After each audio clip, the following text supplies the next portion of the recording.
Nagsimula ang kwento sa isang nag-iisang figure ng isang lalaki na nagsimula sa isang sadyang paglalakbay patungo sa templo. Sa kaibuturan ng mga sagradong hangganan ng templo, isang matandang pari ang nakatayong nakahanda na naghihintay sa pagdating ng lalaki.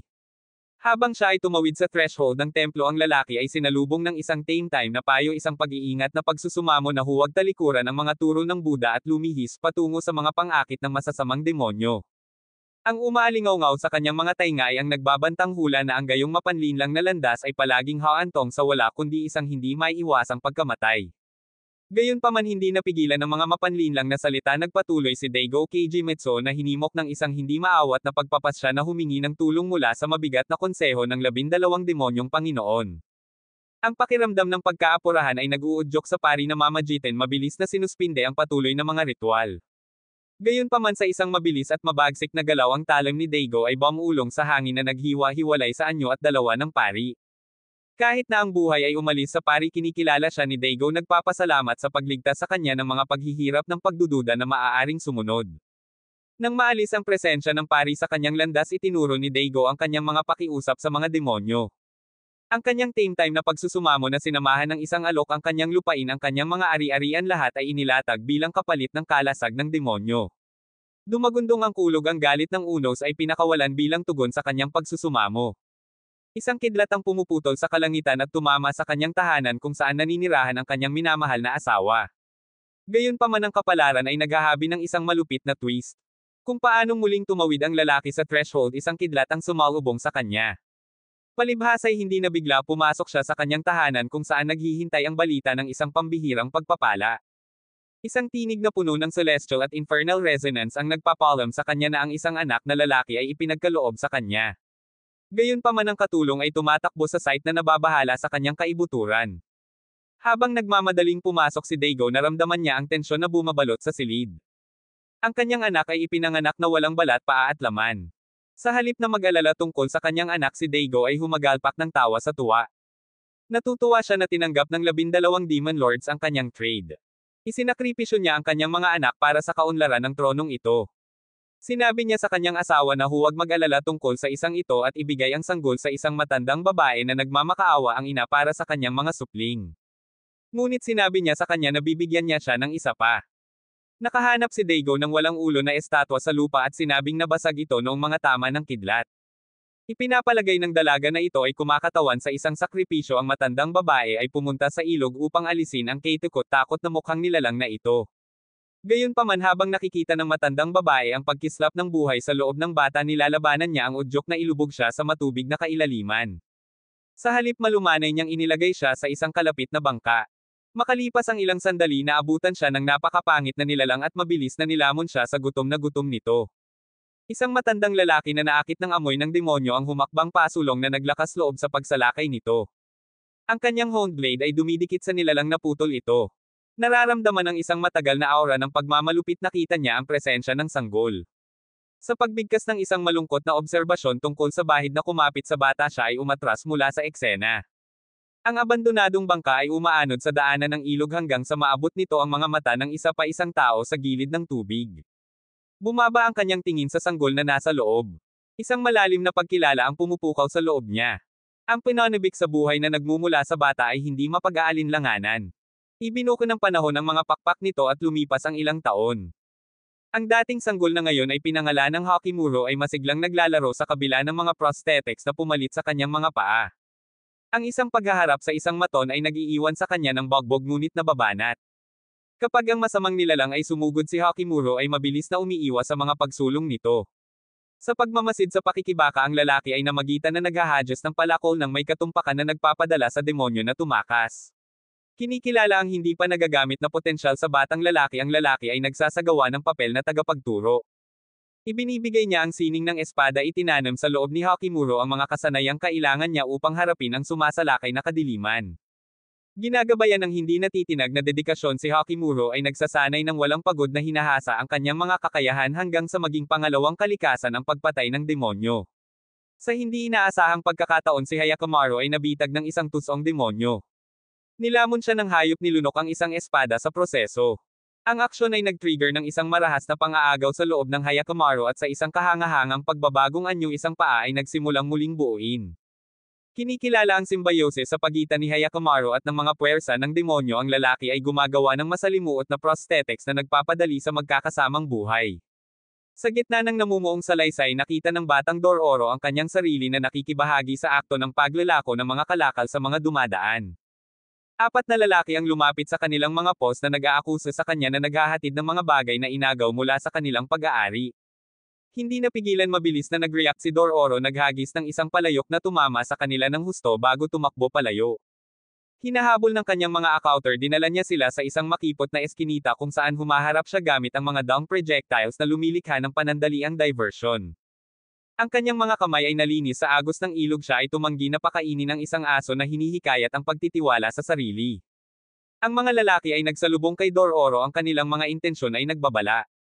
Gayunpaman, ginagamit niya ang kanyang talino at isang mahusay na layunin na bato upang itaboy ang mga ito. Si Hyroro, isang kasama, ay dumating upang tasahin ang sitwasyon. Sa pagmamasid dito, lumakas ang paghaharap habang pinupuntirya nila si Dororo. Isang batong ibinato niya ang nag-uugnay sa isa sa kanyang mga salarin. Inaalagaan siya ni Hyroro, tinitingnan kung may pinsala. Nalipat ang kanilang atensyon kay Hyakkimaru na nakatingin sa agos ng ilog. Biglang sumulpot ang isang waterborne na demonyo. Inatake si Hyakkimaru at ang kanyang mga kasama. Sa isang mabilis na paggalaw, ipinakita ni Hyakkimaru ang isang talon sa loob ng kanyang braso na nagtatanggol laban sa pagsalakay ng demonyo at pinangangalagaan si Dororo. Isang magulong sagupaan ang naganap na naging sanhi ng pagbagsak ng isang tulay na natigil at tuluyang nadurog ang demonyo. Binawi ni Hyakkimaru ang kanyang espada na ngayon ay pinagsama sa kanyang braso habang pinapalitan ni Dororo ang kanyang mga kamay. Napukaw ang pagkamausi sa kinwestiyon ni Dororo ang galing ni Hyakkimaru sa pakikipaglaban sa kabila ng kanyang maliwanag na pagkabingi at pagkabulag. Sa gitna ng kanilang pag-uusap na pagtagumpayan ng isang seizure, si Hyakkimaru ang kanyang maskara ay dumulas upang ipakita ang kanyang laman. Sa isang nakakagulat na pagbabago, ang kanyang katawan ay nagsimulang umusbong ng mga paa at laman na nagpapahiwatig ng isang malalim na metamorphosis. Samantala, sa loob ng ibang bahagi ng kwento, nasaksihan ni Daigo ang isang kidlat na tumama sa templo ng demonyo. Pagmamadali sa loob, na diskubre niya ang isa sa 12 demonyong Panginoon na pinabagsak ng banal na bolt na ito. Sa gitna ng kanilang paglalakbay, patuloy na tinatanong ni Dororo ang misteryosong Hyakkimaru. Sigurado si Dororo na nakakakita ng mga bagay si Hyakkimaru. Kung hindi, paano niya madadala ang napakalaking nilalang ng may katumpakan? Hindi na bigla nangongolekta si Hyakkimaru ng mga berry at nagsasagawa ng spearfishing na handang ubusin ang huli. Gayunpaman, namagitan si Dororo, pinangangasiwaan ang pagluluto ng isda. Siya ay mahusay na nagsunog ng apoy at nagsilbi kay Hyakkimaru ng mga napapanahong isda upang punan ang kanilang gana. Pagkatapos ay ipinahayag na sa kabila ng kanyang pagkabulag, si Hyakkimaru ay nagtataglay ng kakayahang makita ang mga kaluluwa ng mga tao, sinusukat ang kanilang likas na kabutihan o mali siya. Sa kaso ni Dororo, hindi nakakaramdam ng banta si Hyakkimaru. Pangalawang beses pa lang niyang nararanasan ang ganoong kaluluwa sa kanyang buhay. Ang una ay ang kanyang tagapag-alaga at tagapagturo. Pagsapit ng bukang liwayway, naghandog si Dororo ng misyon kay Hyakkimaru. Isang kalapit na nayon ang pinagbabantaan ng isang halimaw at kung makayanan nila ang demonyong nilalang, sila ay gagantimpalaan ng pera. Hindi naglaan ng isang minuto si Dororo at ginabayan siya patungo sa isang nayon na sinalanta ng nananakot na nilalang. Pagdating nila sa nayon, isang pulutong ng mga karaniwang tao ang sumalubong sa kanila. Iginiit ni Dororo na narito sila at nang mabalitaan niya ang demonyo, sinabi niyang isa siyang halimaw na mangangaso at nag-alok na singilin kapag natapos ang misyon. Nagulat sa kwento ni Dororo tungkol sa mga pambihirang kakayahan ni Hyakkimaru, mabilis na sumang-ayon ang taga-nayon na tumulong sa paglutas ng usapin. Ang bise-pinuno ng nayon ay nag-aalok sa kanila ng kanlungan para sa gabi, ngunit pinagkaita ng isang kanlungan ay pumayag si Dororo na sundin ang pangunguna. Gayunpaman, nananatili sila sa isang medyo simpleng silungan. Medyo nakaka-relax pa rin para kay Dororo at Hyakkimaru. Pinag-iisipan ni Dororo kung paano sila mababayaran ng mga taga-nayon. Sila ay nabubuhay sa isang medyo miserableng buhay sa kanilang sarili, walang sapat na pagkain upang punan ang kanilang gana. Sa ilalim ng balabal ng kadiliman, ang nilalang ay pumasok sa bahay. Nabalisa si Dororo at hiniling kay Hyakkimaru na atakihin ang nilalang. Ngunit pinigilan ni Hyakkimaru ang pag-atake na nagpapahintulot sa nilalang na bumalik ng hindi nasaktan. Kinaumagahan, pinangunahan ni Hyakkimaru ang pinuno ng nayon, isang babaeng may kaakit-akit na kagandahan. Si Dororo ay mabilis na nagpahayag ng paghanga sa kanyang hitsura habang ang kilos ni Hyakkimaru ay nababantayan. Ang pagkabalisa na ito ay tumitindi na nagdulot sa kanya upang maghanda para sa labanan at ang tumitinding tensyon na ito ay humantong sa mga taga-nayon upang ikulong sila sa loob ng isang kamalig. Sa loob nag-cross ang landas nila ng isang matandang lalaki na nakikibahagi sa misyon ni Hyakkimaru na lupigin ang halimaw. Habang nagbubukas ang mga pag-uusap ang matanda ay nagbigay ng ilang nakakagulat na paghahayag kay Dororo. Kabilang sa mga paghahayag na ito ay ang pagsisiwalat ng kapansanan sa paningin ni Hyakkimaru na nababalanse sa pamamagitan ng kanyang natatanging kakayahang makita ang hindi nakikita. Ang kanyang pangunawa ay umaabot sa pagdama ng mga kaluluwa sa kadiliman na maaaring manirahan sa loob nila. Ibinunyag pa ng matanda ang kanyang pakikipagtagpo sa halimaw ng nayon na humantong sa kanyang kasalukuyang pagkakakulong sa loob ng kamalig. Sa paghakbang ni Hyakkimaru sa kalawakan nakita ng matandang lalaki ang isang pakiramdam ng pagiging pamilyar na parang nag-cross ang landas niya sa binata noon. Pagsapit ng gabi kumilos si Hyakkimaru sumisid sa isang balon upang harapin ang isang demonyo. Ang sumunod na labanan ay humahantong sa kanya sa nabagong demonyong Diyos sa loob ng pinuno ng nayon. Isang matinding sagupaan ang naganap na kitang-kita ang husay ni Hyakkimaru sa pakikipaglaban. Binulag niya ang halimaw at ipinagpatuloy ang laban tinugis ito sa kasukalan. Ang isang matagumpay na hakbang ay natagpuan si Hyakkimaru na lumulukso sa langit na tinamaan ang bungo ng halimaw ng may katumpakan. Ibinunyag ng halimaw ang sikreto ng unang halimaw na humahantong sa pagtuklas ng mga nakatagong kayamanan. Ipinaliwanag ng pangalawang pinuno na dahil sa kanilang mga tigang na lupain kinuha nila ang mga labi ng mga kapistahan ng demonyong Diyos. Ang halimaw na ito isang nagpapahirap ay kumakatawan sa kabayaran para sa isang nakaraang gawa ng kalupitan. Si Dororo ay nagpahayag ng pagsisisi sa paghadlang kay Hyakkimaru kanina. Bilang tugon hinawakan ni Hyakkimaru ang mukha ni Dororo at minarkahan ang kanyang pangalan sa lupa. Biglang isang seizure ang humawak kay Hyakkimaru minarkahan ang pagbabalik ng kanyang sense of touch. Siya ay hindi sinasadyang tumungo sa apoy na nagdusa ng paso. Sa buhay ni Jukai nang matutunan niyang lumaban mula sa isang sikat na mandirigma na kilala sa pagiging brutal sa larangan ng digmaan sinabihan si Jukai na pumatay ng isang inosenteng babae ng walang dahilan. Ang bigat ng kanyang kakilakilabot na kilos ay umuuga ng isang pakiramdam ng tama at mali na nagpapaisip sa kanya ng malalim tungkol sa mga pagpipilian na ginawa niya. Sinubukan ni Jukai na makawala sa kanyang kalungkutan sa pamamagitan ng pagtapon ng kanyang sarili mula sa isang bangin patungo sa malaking karagatan. Ngunit ang kapalaran ay pumasok at ang isang dumadaang barko ay naging kanyang hindi malamang na tagapagligtas at dinala siya sa mga lupain ng fairway. Sa kakaibang lupaing ito nakilala ni Jukai ang isang mabait na doktor na nagtuturo sa kanya kung paano gumawa ng mga kapalit na paa. Ngunit sa pag-iisip ng bagong layunin tinatanggap ni Jukai ang kasanayan at nagsisikap na maging isang dalubhasa. Pagkatapos ng maraming taon ng pagsusumikap bumalik siya sa kanyang sariling bansa at nagsimula ng isang lihim na sentro kung saan nagbibigay siya ng libreng prosthetic sa mga taong nangangailangan nito. Sa ilalim ng ganitong uri ng panlabas gayunpaman ay isang nakakagambalang lihim na nalalabi ng kanyang mga nakaraang pagkakamali na hindi niya napag-usapan. Nalaman ni Kanem ang mga nakakabagabag na alingaw-ngaw na ito sa pamamagitan ng isang ginang na ang puso ay nasasaktan para sa mga paghihirap na dinanas ng kanyang pamilya sa ilalim ng paghahari ng kanyang amo. Dahil sa pinaghalong desperasyon at dalamhati hinarap ni Kanem ang kanyang amo na naghahanap ng kumpirmasyon sa katotohanan ng tsismis. Kapag nabunyag ang katotohanan isang delubyo ng damdamin ang umabot sa kanya ang mga luha ay umaagos sa kanyang mukha nang harapin niya ang katotohanan na ang figure na dati niyang hinahangaan ay may pananagutan sa paghihirap ng kanyang pamilya. Sa labis na salungat ng mga damdamin ang mga kamay ni Kanem ay nakakuyong sa kwelyo ng kanyang amo nakahanda na ang espada ang kanyang puso ay tumitibok sa bigat ng paghihiganti. Gayunpaman sa gitna ng kaguluhan umalingaw-ngaw ang isang pakiusap mula kay Jukai ang master. Nakiusap si Jukai para sa isang maikling pahinga nakikiusap sa loob ng ilang araw na tiyakin ang buhay ng isang inosenteng bata isang buhay kung saan nakasalalay ang mga pagsisikap ni Jukai. Sa sandaling iyon ang mga alaala ng mga nakaraang pagsisikap ni Jukai ay dumadaloy sa kamalayan ni Kanem na humahalo sa kanyang nag-aapoy na galit. Sa huli ang intensity ng sandali ay nagbibigay daan sa isang reprieve. Kanem ang kanyang puso na pasa ng magulong pinaghalong puot at empatiya ay pinipiling pigilan ang nakamamatay na suntok. Sa kabila ng pagligtas ni Kanem sa buhay ng kanyang Panginoon ang ugnayan sa pagitan nila ay hindi na mababawi. Umalis si Kanem iniwan hindi lamang ang kanyang amo kundi itinatapon din ang mismong mga prosthetics na ginawa ng kanyang master para sa kanya. Lubos na nasaraan ng loob si Jukai ay natitisid at bumagsak malapit sa pampang ng ilog isang batong nagtataksil sa kanyang kinatatayuan. Sa pagbabalik ng kamalayan sa kanya ang tingin ni Jukai ay bumagsak sa isang itinapon na bata isang hindi inaasahang pagtatagpo sa kapalaran. Sa pagtingin sa bata kinikilala ni Jukay ang lawak ng hamon na kinakaharap niya ngayon. Ang batang lalaki ay nakahiga sa kanyang harapan na walang balat kundi pati na rin ang mga pangangailangan sa buhay. Isang napakalaking pagkabigla ang bumalot kay Jukay nang mapagtanto niya na ang tila walang buhay na anyo na ito ay puno pa rin ng isang marupok na kislap ng sigla.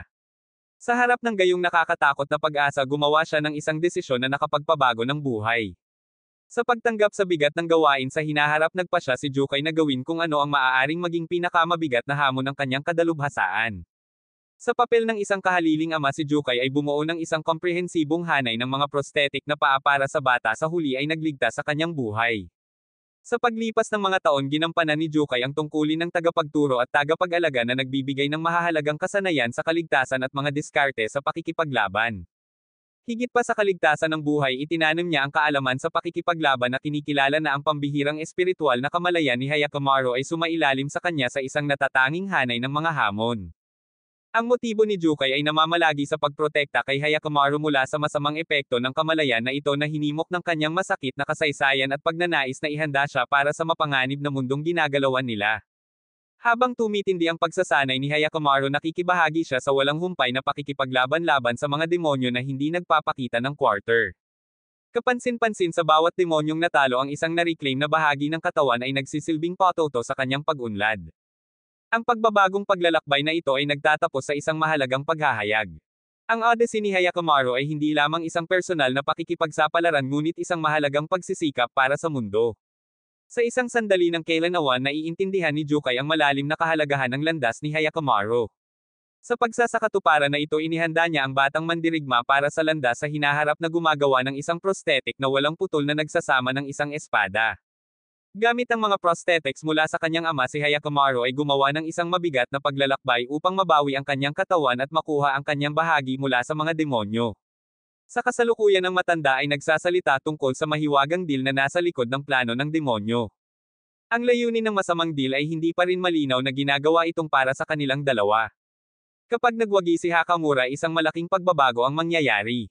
Ang katotohanan na maaari na siyang makadama muli ng sakit ay isang makabuluhang pagbabago. Sinusubukan niya ang kanyang lakas sa pamamagitan ng pagpasok sa isang apoy na isang simbolikong hakbang na nagpapakita kung paano siya nakipag-ugnayan muli sa kanyang sangkatauhan sa masalimuot na kwentong ito tungkol sa kasaysayan, pagpapatawad at personal na paglago. Habang tumatagos ang araw sa umaga sa langit na basang-basa ng ulan nakatayo si Hyakkimaru sa labas niyayakap ang buhos ng ulan na parang tinatanggap ang isang matandang kaibigan. Ang mundo ay nabubuhay sa malambot na ritmo ng mga patak ng ulan bawat isa ay may sariling himig. Sa pagmamasid sa isang babaeng nawawala sa panalangin sa isang dambana hindi mapigilan ni Dororo ang batang lagalag na magtanong tungkol sa kanyang mga kagustuhan. Inihayag niya ang pinanibik ng kanyang puso nawawala ang kanyang kapatid sa loob ng 5 mahabang taon dahil sa pananalasa ng digmaan. Si Dororo na may haplos ng pagbibiro ay nagsabi na ang kapatid ay maaaring maging isang matandang lalaki sa ngayon malayo sa kanyang memorya. Gayunpaman ang focus ni Hyakkimaru ay iginuhit sa ibang lugar. Nakikita niya ang isang bagay na nagbabala ang presensya ng demonyo. Mabilis na gumagalaw sinusundan niya ang landas ng kadiliman hanggang sa marating niya ang isang eksena ng pagdanak ng dugo at kaguluhan. Dinesarmahan ng sarili sa kanyang mga artificial na armas nakipag-away si Hyakkimaru sa isang lalaking may nakakagambalang kislap ng mga mata. Bakit mo ginawa ito? Umaalingaw-ngaw ang boses ni Dororo sa gitna ng marahas na sagupaan. Nanggigigil na sagot ng lalaki. Ang katana na hawak niya ay isinumpa humihingi ng isang tol ng dugo upang mabusog ang gutom nito. Ang mga katawan ay naging alay nito. Nagsasalpukan ng mga talon sa isang nakakatakot na sayaw habang si Hyakkimaru at ang lalaki ay nakakulong sa isang nakamamatay na pakikibaka. Ang masasamang ngiti ng lalaki ay tumutugma sa determinasyon ni Hyakkimaru na wakasan ang siklo ng karahasan na ito. Ang bawat welga ay sumasalamin sa pakikibaka sa pagitan ng kadiliman na tumupok sa espada at sa paghahanap ni Hyakkimaru para sa sangkatauhan. Tumaas ang laban hanggang sa isang nakamamatay na suntok mula sa talim ng lalaki ay nag-iwan ng peklat sa mukha ni Hyakkimaru. Ngunit sa gilid ng isang bangin ng ang lalaki ay nagtangka ng isang panghuling tulak ang paglutas ni Hyakkimaru ay sumisikat. Hinaharang ang pag-atake gamit ang kanyang prosthetic na binti inihagis niya ang kanyang kalaban sa bangin sa ibaba. Si Dororo na iginuhit ng kaguluhan ay dumating sa tamang oras upang makita ang binti ni Hyakkimaru na nawala sa kailaliman. Determinado na kunin ito bumaba si Dororo sa kadiliman at nahanap hindi lamang ang binti kundi pati na rin ang sinumpaang talon na nakaimbed sa loob. Isang nakakatakot na pang-akit ang humawak sa kanya habang hawak niya ang katana at kasama nito ang kadiliman na hawak nito. Ang pagsunod kay Dororo sa Hyakkimaru ay nahahanap lamang ang kanyang binti na walang bakas ng kanyang kaibigan at ng katana. Sa kabilang banda si Dororo ay nasa ilalim ng impluwensya ng katana at sa kabila ng panloob na pag-aatubili na sundin ang kalooban ng katana hindi niya ito mapipigilan ng matagal. Ang masamang kontrol ng talim ay humahantong kay Dororo sa isang landas ng pagkawasak habang siya ay humihiwa sa mga lansangan ng nayong naghahasik ng takot at kaguluhan. Si Hyakkimaru ay nanunood mula sa malayo na putol sa pagitan ng paghinto sa kanyang kaibigan at pag-unawa sa kanyang pakikibaka. Kasunod ni Dororo dumating siya sa gitna ng takot sa nayon muling nagsasalpukan ang kanilang mga talim sa ilalim ng walang tigil na ulan.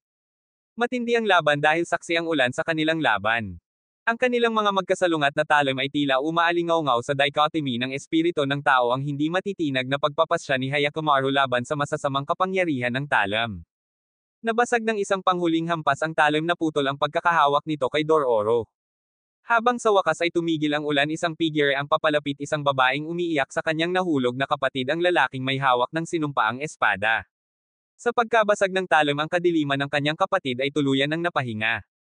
Kasunod nito habang ang araw ay sumisikat sa mga ulap si Hyakkimaru ay nakahiga sa lupa na nalulula sa mga bagong sensasyon na bumabaha sa kanyang mga pandama. Si Dororo nang may pag-iingat ay nagbubuklod sa kanyang mga mata upang protektahan siya mula sa pag-atake ng mundo. Gayunpaman ang kapayapaan ay panandalian. Isang bagong banta ang lumitaw isang demonyong ibon ang lumusob. Si Hyakkimaru ay buong tapang na lumaban ngunit ang labanan ay nag-iwan sa kanya na nasugatan at mahina. Ang napapanahong pagdating ng isang matandang lalaki ay nagligtas sa kanila na nagpapakita ng pakikibaka ni Hyakkimaru sa kanyang bagong naibalik na mga pandama.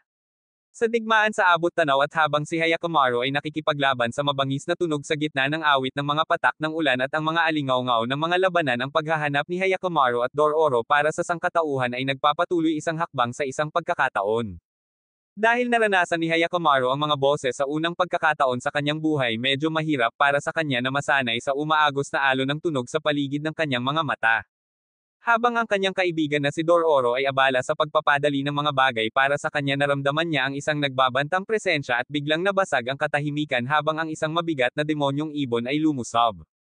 Nasangkot si Hyakkimaru sa isang nakakatakot na paghaharap nang sinalakay sila ng isang demonyong ibon sa isang malamig na gabi. Ang pagsalakay ng demonyo ay mabangis na nagpagulong-gulong kay Hyakkimaru at pagkatapos ay hinawakan siya sa matutulis nitong mga kuko. Sa isang mabilis kalkuladong hampas gumanti si Hyakkimaru pinutol ang hangin gamit ang kanyang talim bago bumagsak sa lupa ang kanyang lakas ay humihina. Habang naghahanda ang demonyo para sa panghuling suntok ang buhay ay tila nadudurog kapwa para kay Dororo at Hyakkimaru. Ang matandang lalaki ay sumabog sa eksena isang beacon ng intervention at katapangan. Ang kanyang tumpak na mga pag-atake ay nakakatulong sa kanila na maiwasan ang kalunos-lunos na conclusion na tila nalalapit na ilang sandali lamang. Nag-aalala si Dororo sa sitwasyon ni Hyakkimaru dahil nabawi niya ang kanyang pandinig. Ang kanyang paggaling ay hindi naging maayos ang kanyang heightened senses ay labi sa kanya at nagpapahirap sa kanyang lumaban ng maayos. Sa gitna ng magulong sitwasyong ito nakarinig sila ng mga bulong tungkol sa paparating na digmaan kaya hindi komportable si Hyakkimaru dahil sa mga bagong karanasang sound wave. Upang matulungan siyang harapin ang katotohanan ng paparating na digmaan ang matanda ay may naisip na kakaiba ngunit ito ay hindi sinasadyang naglantad kay Hyakkimaru sa maingay at nakakabagabag na mga aspeto ng paparating na labanan na nakakainis kay Dororo. Pagsapit ng umaga nakaagaw ng atensyon ni Hyakkimaru ang isang nakapapawi na kanta ng babae. Dinala siya ng musical guide na ito sa isang tahimik na tabing ilog kung saan nakita niya ang isang babaeng naglilinis ng sarili. Naiintriga lumakad ito palapit sa kanya nakikita ang mga benda sa kanyang katawan. Ang babae ay nagtatanong sa kanyang kapakanan gayunpaman. Si Hyakkimaru ay bumagsak sa kanya at dinala niya siya palabas ng tubig. Dahil dito nagmadali si Dororo at ang matanda sa kanya malinaw na nag-aalala tungkol sa sitwasyon. Dinala niya ito sa kanyang lugar pinasalamatan ng matanda ang dalaga sa pagtulong sa kanila. Ang mga nakatagpo ni Hyakkimaru sa mga emosyon at tunog ay ginagawa siyang marupok. Si Hyakkimaru ay nagpapahinga ang kanyang katawan ay nagtataglay ng mga marka ng kanyang kamakailang pakikipaglaban sa demonyo. Nagniningning ang habag ng babae habang nag-aalok ito ng tulong tinitiyak nitong alam niyang malugod siyang manatili hanggang sa bumalik ang kanyang lakas. Sa gitna ng proseso ng pag-aayos ipinakilala niya siya sa isang grupo ng mga bata na ulila na mga casualty ng patuloy na digmaan. Ang kanilang matatag na espiritu ay nagiging maliwanag habang ang isa sa mga bata ay mapaglarong humihimok sa kanya na magpahinga bago ang kanyang mga tungkulin sa gabi. Naglalakad sa lugar na walang masyadong magawa, nakahanap si Dororo ng isa sa mga uri ng paglalaban ng mga damit at nag-aalok ng kanyang tulong. Gayunpaman, sa kabila ng kanyang paggigiit, hiniling ng bata sa kanya na alagaan lamang ang kanyang nasugatan na kaibigan at ipaubaya sa kanila ang iba. Ang mga hangarin ng matandang lalaki para sa pag-secure ng isang bagong santuwaryo ay nakakuha ng traksayon, ngunit ang domestic scene ay may bahid ng kahinaan habang si Dororo ay natitisid na binibigyang diin ang kahinaan ng kanilang pag-iral. Inihayag ng batang lalaki na ang batang babae na nagdala sa kanila sa lugar na ito, si Mio, ay nagtatrabaho sa mga shift sa gabi na may mga takot sa digmaan na nagbabadya. Pinapanatili nila ang ilang mga tao para sa mga tungkulin sa gabi at isa si Mio sa mga iyon. Paglubog ng araw, bumalik ang babae na may dalang gamot para sa mga sugat ni Hyakkimaru. Nagtataka siya kaya naiisip niya kung paano niya nakikita ang mundo. Ipinaliwanag ni Dororo na nakakakita si Hyakkimaru ng mga kaluluwa na nagpapidama sa babae ng mas malakas na koneksyon sa kanya. Kumakanta siya para aliwin ang nababagabag niyang diwa. Ang mga pagsisiyasat ng matanda ay nagpapakita na may magandang posibilidad na makahanap ng matabang lupa, ngunit napagtanto nila na ang lupaing ito ay kontrolado na ng isang makapangyarihang demonyong Diyos. Sa kabila ng kanyang mga pinsala, nagpasya si Hyakkimaru na harapin ang bagong banta na ito ng direkta. Nag-aalala ito kay Dororo, ngunit nangako ang matanda na susuportahan si Hyakkimaru. Kasabay nito nagsisimula ang babae sa kanyang paglalakbay. Siya ay may mga tungkulin sa parehong kampo ng kaaway at sa grupo ni Lord Sekai. Tumangala sa kanya si Dororo at nangako na paprotektahan siya dahil sa komplikadong sitwasyon. Matindi ang malaking labanan laban sa Diyos ng demonyo. Ginagamit nito ang kanyang supernatural na kapangyarihan upang lumikha ng mga mapanganib na hukay ng buhangin na bitag kay Hyakkimaru at sa matandang lalaki ng may determinasyon. Nilalayo ni Hyakkimaru ang mata ng demonyo na nagdulot nito ng matinding sakit. Ngunit ang tagumpay na ito ay may halaga. Kinagat ng demonyo ang binti ni Hyakkimaru. Siya ay bumagsak, sakit at kawalan ng pag-asa ang nakaukit sa kanyang mga tampok. Sa resulta ng malaking sagupaan na ito, si Hyakkimaru ay nagsimulang maglakbay pabalik na nakatagpo ang matanda. Dito sa mga tahimik na sandali ng muling pagsasama, na pagmasdan ng matanda na sa kabila ng pagkawala ng binti ni Hyakkimaru, nabawi niya ang kanyang boses. Ang pagkahapo ay inaangkin ni Hyakkimaru na nawala ng malay. Ang kanyang mahinang anyo ay isang matinding testamento sa mga pagsubok na kanilang kinakaharap sa kanilang paghahanap para mabuhay. Habang pabalik sa Dororo, nakita niya ang matandang lalaki na karge-karge si Hyakkimaru sa kanyang balikat. Sinabi ng matanda na sa kabila ng pagkawala ng kanyang binti na ibalik niya ang kanyang boses. Nakahiga siyang walang malay. Bumalik si Mio, dala ang pagkain. Isinakripisyo niya ang kanyang sarili para sa mga bata. Ibinebenta na pala niya ang kanyang katawan bilang kapalit ng pera at pagkain para sa mga batang kanyang inaalagaan. Isang bata ang tumakbo upang ipaalam sa kanya na si Hyakkimaru ay nagtamo ng matinding pinsala sa pakikipagtagpo sa demonyong Diyos. Sa kabila ng kanyang mga sugat, nagmamadali siyang pumasok sa loob para alagaan siya. Sinimulan niyang gamutin ang kanyang mga pinsala ng may sukdulang dedikasyon, at si Dororo lang dito ang nakakaalam tungkol sa kanyang trabaho. Nang makita ang kanyang mga bagong pasa, tumakbo si Dororo palabas na may mga luhang nangingilid sa kanyang mga mata. Tinanong ni Dororo ang bata kung nakipagtrabaho siya sa isang babae, ngunit lumilitaw na nag-iisa lang siya, kaya nalaman ng isa sa kanila kung ano ang ginagawa niya para sa kanila. Sa kabilang banda, ang buong estado ay naiinip na naghihintay sa ulan sa takot na ang kanilang mga bukirin ay maaaring mabulok kung hindi umulan. Gayunpaman, lubos na kumpiyansa si Daigo na ang kanyang rehiyon ay hindi haharap sa kakulangan ng tubig, umaasa sa 12 demonyo at isang kasunduan na ginawa niya 16 na taon na ang nakakaraan upang matiyak ito. Ang kanyang nakababatang anak na si Tahumaru ay talagang gustong patunayan ang salungatan. Nakipagtalo siya sa kanyang ama tungkol sa pagtungo sa lugar ng digmaan upang ipakita ang kanyang mga kakayahan sa larangan ng digmaan. Mariing tinanggihan ni Daigo ang kahilingan ni Tahumaru, sinabing ang kanyang mga ambisyon ay bata at wala pa sa gulang. Sinabi niya sa kanya na lumayo sa larangan ng digmaan na inilalantad ang kanilang magkakaibang pananaw. Si Tahumaru, na nabigo sa pagtanggi ng kanyang ama, ay humingi ng payo sa kanyang ina, ngunit ang pag-aatubili nitong tumulong ay nagdulot sa kanya ng panghihina ng loob na nagpapataas ng kanyang pagkabigo. Ang pagkabigo na ito ay nagpaisip kay Tahumaru na mas gusto ng kanyang ina ang isang bagay na nakatago sa kanya. Inakusahan niya siya ng pagpapabiye sa kanya sa pabor sa isang nakatagong lihim na nagpapataas ng kanyang pakiramdam ng paghihiwalay at pagkamausisa. Habang iniisip ni Tahumaru ang dynamics ng kanyang pamilya, hinala niya na maaaring may mga nakatagong insidente mula sa nakaraan. Ang kanyang kuryosidad ay nagtutulak sa kanya upang alisan ng takip ang mga katotohanan sa ilalim. Dumaan si Mio kay Dororo habang papasok sa trabaho. Alam niyang tinatanong siya kung alam niya ang ginagawa niya. Pag-amin ni Dororo at nginitian siya ni Mio at naninindigan na hindi niya ito ikinahihiya dahil naglalagay ito ng pagkain sa mesa. Napaluha ibinahagi ni Dororo na ang pagiging isang escort ang tanging trabahong hindi inasikaso ng kanyang ina at nakalulungkot siya ay namatay. Hinihikayat niya itong bawiin ang kanyang kasalukuyang trabaho para makabili siya ng isang piraso ng lupa. Umaasa siya na makapagtanim siya ng palay at maiwanan ang propesyon ng escort. Sa kanyang pag-alis patungo sa kampo ng sundalo hindi niya namalayan na may isang sundalong palihim na naninilip sa kanya. Sa kabilang banda nagsasanay si Hyakkimaru sa kanyang bagong binti. Ipinakita sa kanya ng mga bata ang isang tambak ng mga espada at nagustuhan niya ang isa. Sa gabi na pagtanto ni Dororo na nawawala si Hyakkimaru at hinahabol siya. Lumabas si Hyakkimaru upang labanan ang Demon God na mag-isa. Ang kanyang mga mata ay nagsasalita ng paghihiganti at hinarap niya ang Demon God upang humingi ng paghihiganti para sa kanyang naputol na binti. Kinagat nito ang kanyang bagong paa ngunit ipinakita niya ang isang espada na nakadikit dito. Sinaksak niya ito sa bibig at saka hiniwa ang Demon God gamit ang kanyang mabangis na paghampas ng talam. Si Dororo at Hyakkimaru ay bumalik upang makita ang templo na naglalagablab kasama ang huling bata na nahulog pagdating nila. Sigaw ni Dororo para tumigil sila. Ipinaliwanag ng sundalo na si Mio ay pinaghihinala ang isang especially iya habang siya ay pumunta sa kampo ng kaaway.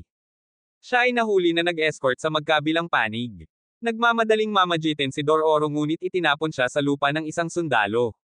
Dinasarmahan ni Hyakkimaru ang nangungunang sundalo sa kanyang mabilis na welga at ang iba pang mga sundalo ay humalukip-kip sa kanya upang tugisin siya. Dumating ang trahedya nang sumuko si Mio sa kanyang mga pinsala at pumanaw. Nagudyok ito kay Hyakkimaru na sumigaw sa galit at isang madilim na aura ang lumabas mula sa kanya na nagpapaalala kay Dororo sa mga salita ng monghe. Ibinaling ni Hyakkimaru ang kanyang galit sa mga sundalo gamit ang isang hindi pangkaraniwang paraan upang mawalan sila ng kakayahan. Tinatanggal niya ang palaisip ng isang sundalo. Pumasok si Dororo para pigilan siya sa paglakad pa. Niyakap ni Hyakkimaru si Dororo at tinawag ang pangalan ng babae. Inililibing nila ang mga ito at pagkatapos ay nagpatuloy sa kanilang paglalakbay ng magkasama. Habang naglalakad ay mukhang naabutan si Hyakkimaru sa pangyayari sa templo. Sa kabila ng mga panghihikayat ni Dororo na alisin siya sa kanyang mga iniisip ay hindi tumugon si Hyakkimaru. Biglang may narinig silang lalaki na nakikipag-away sa gubat. Dahil sa kalagayan ni Hyakkimaru sinabi ni Dororo sa lalaki na hindi ito ang lugar para magsaya sa kanyang sarili at dapat siyang mag-ingat sa mga panganib na nakatago sa paligid. Habang tumitingin sila ay nakita nila ang Lower Moon 5 at hindi nagsasaya ang lalaki. Siya ay kumikilos na kakaiba sa ilalim ng impluwensya ng Hyakkimaru na pinalaya ang lalaki at pagkatapos ay nakikipaglaban sa demonyo. Sinaktan niya ang demonyo ngunit nakasabit sa paligid ng isang puno at nakatakas ang demonyo. Iniligtas ni Dororo ang kanyang kaibigan at sa kanilang pangangaso para sa demonyo nakatagpo sila ng isang nayon at iniisip kung ang halimaw ay bumaba na sa nayon. Nalaman nila na ang mga tao ay umaalis sa nayon tuwing gabi at pinaghihinalaan nila na maaaring ito ay dahil sa nilalang nagagamba. Sa panahon ng pakikipaglaban kay Hyakkimaru ang halimaw ng gagamba ay nagtamo ng pinsala sa likod na dahilan upang hindi siya makagalaw ng malaya. Sa kanyang mahinang estado binago niya ang kanyang sarili bilang isang babae upang maiwasan ang mga potensyal na pag-atake. Nakahiga sa kalsada sa ganitong kondisyon siya ay natuklasan ng isang lalaki na nag-aalok ng kanyang tulong. Dinala niya siya sa kanyang malapit na tirahan at binibigyan siya ng pagkain. Sa kabila ng kanyang mapagpakumbabang background at limitadong mga mapagkukunan walang pag-iimbot niyang ibinabahagi ang kanyang tanging pagkain at umalis ng bahay nang hindi kumakain ng kahit ano. Ang pagkilos ng kabaitan na ito ay isang bagong karanasan para sa halimaw dahil hindi pa siya nakatagpo ng isang tao na magsasakripisyo para sa iba. Binigyan siya ng lalaki ng pangalang Ohagi dahil wala siyang tamang pangalan at gusto niya ito. Samantala kinikilala ni Dororo ang mga hamon ng pananatili sa isang nayon na may kakaunting mapagkukunan para sa mga bukid at pagkain. Nakatagpo sila ng isang karatula na nag-aalok ng gantimpala para sa paghuli sa isang kidnapper na nagbabala sa mga tao na lumayo dahil pinaniniwalaan na ang kidnapper ay isang halimaw. Dumarating ang trahedya kapag maraming manggagawa ang nawalan ng buhay sa isang insidente na may kaugnayan sa trabaho. Nang umuwi ang lalaki nagtanong si Ohagi tungkol sa mga ingay na narinig niya na nagudyok sa kanya na isalaysay ang buong pangyayari. Nang maglaon ng lumubog ang gabi at nagpupumigla si Ohagi sa kanyang gutom na isip niyang lumunin ang lalaki. Gayunpaman naririnig niya ang tunog ng tiyan nito na nagpapahiwatig na hindi pa siya nakakain. Ang paghahayag na ito ay nagtataka sa kanya. Hindi pa siya nakatagpo ng isang tao na inuuna ang iba kaysa sa kanilang sarili hanggang sa magutom para sa kapakanan ng sakripisyo. Natarante si Dororo dahil buong magdamag silang naglakad na naghahanap ng halimaw at hindi ito mahanap ngunit may iba pa ring nawawala sa nayon. Nagsisimula siyang magtanong kung ang kidnapper ay ang halimaw. Nagpa siya silang hanapin muli ang kidnapper. 2 sunod na araw silang nanghuhuli ng walang pagkain. Nangangamba si Dororo na kung magpapatuloy ito ay mamamatay sila sa gutom. Walang makakain sa nayon maliban sa mga berry at insekto. Sila ay nasiyahan sa dahon ng puno para sa gabi at patuloy ang kanilang pangangaso. Samantala nagpa siya ang lalaki na ang kalusugan ni Ohaga ay patuloy na lumalala na nagpapahiwatig na siya ay dumaranas ng ilang sakit. Walang doktor sa nayon na magpapagaling sa kanya. Kaya't nagpa siya siyang dalhin siya sa labas ng nayon kung saan mahahanap niya ang kanyang sarili na isang doktor at mabilis na sumang-ayon si Ohagi sa kanyang ideya. Palihim na ginabayan ng lalaki si Ohagi upang makatakas sa nayon ngunit naramdaman ni Hayakamaru ang kanyang presensya at natagpuan niya ang halimaw na kasama ng isang lalaki. Sa kabila ng mga babala tungkol sa kanyang tunay na kalikasan patuloy na pinuprotektahan ng lalaki si Ohagi kahit na sinasabing siya mismo ang kidnapper. Tinutulungan niya ang mga taga-nayon na umalis sa pamayanan upang matiyak na makakahanap siya ng mas magandang buhay sa ibang lugar. Sa pagdating ng mga gwardya nananatili siyang matatag sa pagtatanggol sa kanya. Gayunpaman ang kanilang kaligtasan ay panandalian habang pinalibutan sila ng mga gwardya. Sa isang matapang na hakbang hinihiling ni Dororo ang ipinangakong gantimpala para lamang matuklasan na ito ay isang mapanlinlang na pang-akit. Sinimulan ng mga gwardya ang isang pag-atake ngunit ang kanilang mga pagsisikap ay walang kabuluhan habang sila ay nasilo sa webang. Pinapahina sila ni Ohagi sa pamamagitan ng pag-ubos ng kanilang puwersa sa buhay matapos silang bigyan ng panandaliang sandali ng pahinga. Biglang bumaril si Ohagi ng malagkit na substance kay Hayakamaru at mabilis silang tumakas kasama niya sa pagtugis. Ang kanilang paglipad ay humahantong sa kanila sa isang nakakagambalang eksena isang demonyong bumihag sa mga bantay at pinatuyo ang kanilang mga kaluluwa. Pumagitna si Hayakamaru dinasarmahan ang demonyo at naghanda upang maghatid ng panghuling suntok. Gayunpaman nakiusap ang demonyo na kailangan niyang dalhin ang lalaki sa isang doktor. Habang nakikiusap ang lalaki sa kanya na huwag tumakbo tila isang pagbabago ang dumating kay Hayakamaru. Naantig sa pakiusap na ito hinayaan niya silang makatakas. Samantala naglalakad si Dororo sa kahabaan ng kalsada at nakatagpo siya ng isang gagamba. Sa una ay nagulat maingat niyang inilagay ang gagamba sa isang dahon. Reklamo ni Dororo na pinagtatawanan siya. Sa isang tahimik na nayon na nasa pagitan ng mga burol isang misteryosong kababalaghan na kilala bilang Forsaken Cloud ang nagbigay ng nakakatakot na anino nito. Ang isang matandang lalaki ay nagmumungkahi ng pagsusuklay para sa isang nobya at sinusunod nila ang rekomendasyon at nagmamadali sa paghahanap ng isang nobya sa nayon. Ang ulap gayunpaman ay lumitaw na hindi karaniwan at tila ito ay nanirahan lamang sa itaas ng nayon. Si Dororo na determinadong tulungan si Hayakamaru na basagin ang kanyang katahimikan ay nasaksihan ang isang ethereal na babae na nakasuot ng puting damit na naglalakad patungo sa isang bawal na nayon. Ito ay medyo nakakagulat na makahanap ng isang kasal carriage trekking sa mga mapanganib na bundok. Biglang isang batang lalaki ang bumaba sa gilid ng bundok. Gamit ang busog mabilis na pinahinto ni Dororo ang bata at nagtanong tungkol sa kanyang layunin ng paghahagis ng busog sa isang mapayapang caravan. Naiintriga sa naganap na eksena hinarap ni Dororo ang batang lalaki na nagpahayag ng nakakapanghinayang katotohanan. Ang babae ay tila kanyang kapatid na babae at siya ay dinadala patungo sa bundok upang ayalay bilang isang nobya sa isang nakatagong demonyong Diyos na natatakpan sa loob ng misteryosong ulap. Sa tuwing lumilitaw ang napakalaking ulap na ito sa itaas nila kumakain ito ng mga buhay hanggang sa mag-alay sila ng isang nobya. Naganap ang mga negosasyon nag-aalok sina Dororo at Hayakamaru ng kanilang tulong gayunpaman ang kanilang mga serbisyo ay hindi dumarating ng libre. Humingi si Dororo ng gantimpala bilang kapalit at si Saro ay nangakong magbayad ng gintong na kolekta mula sa kalapit na ilog. Ang duo ay namamahala upang kunin ang mga gwardya na nag-aalis ng kanilang landas patungo sa babae.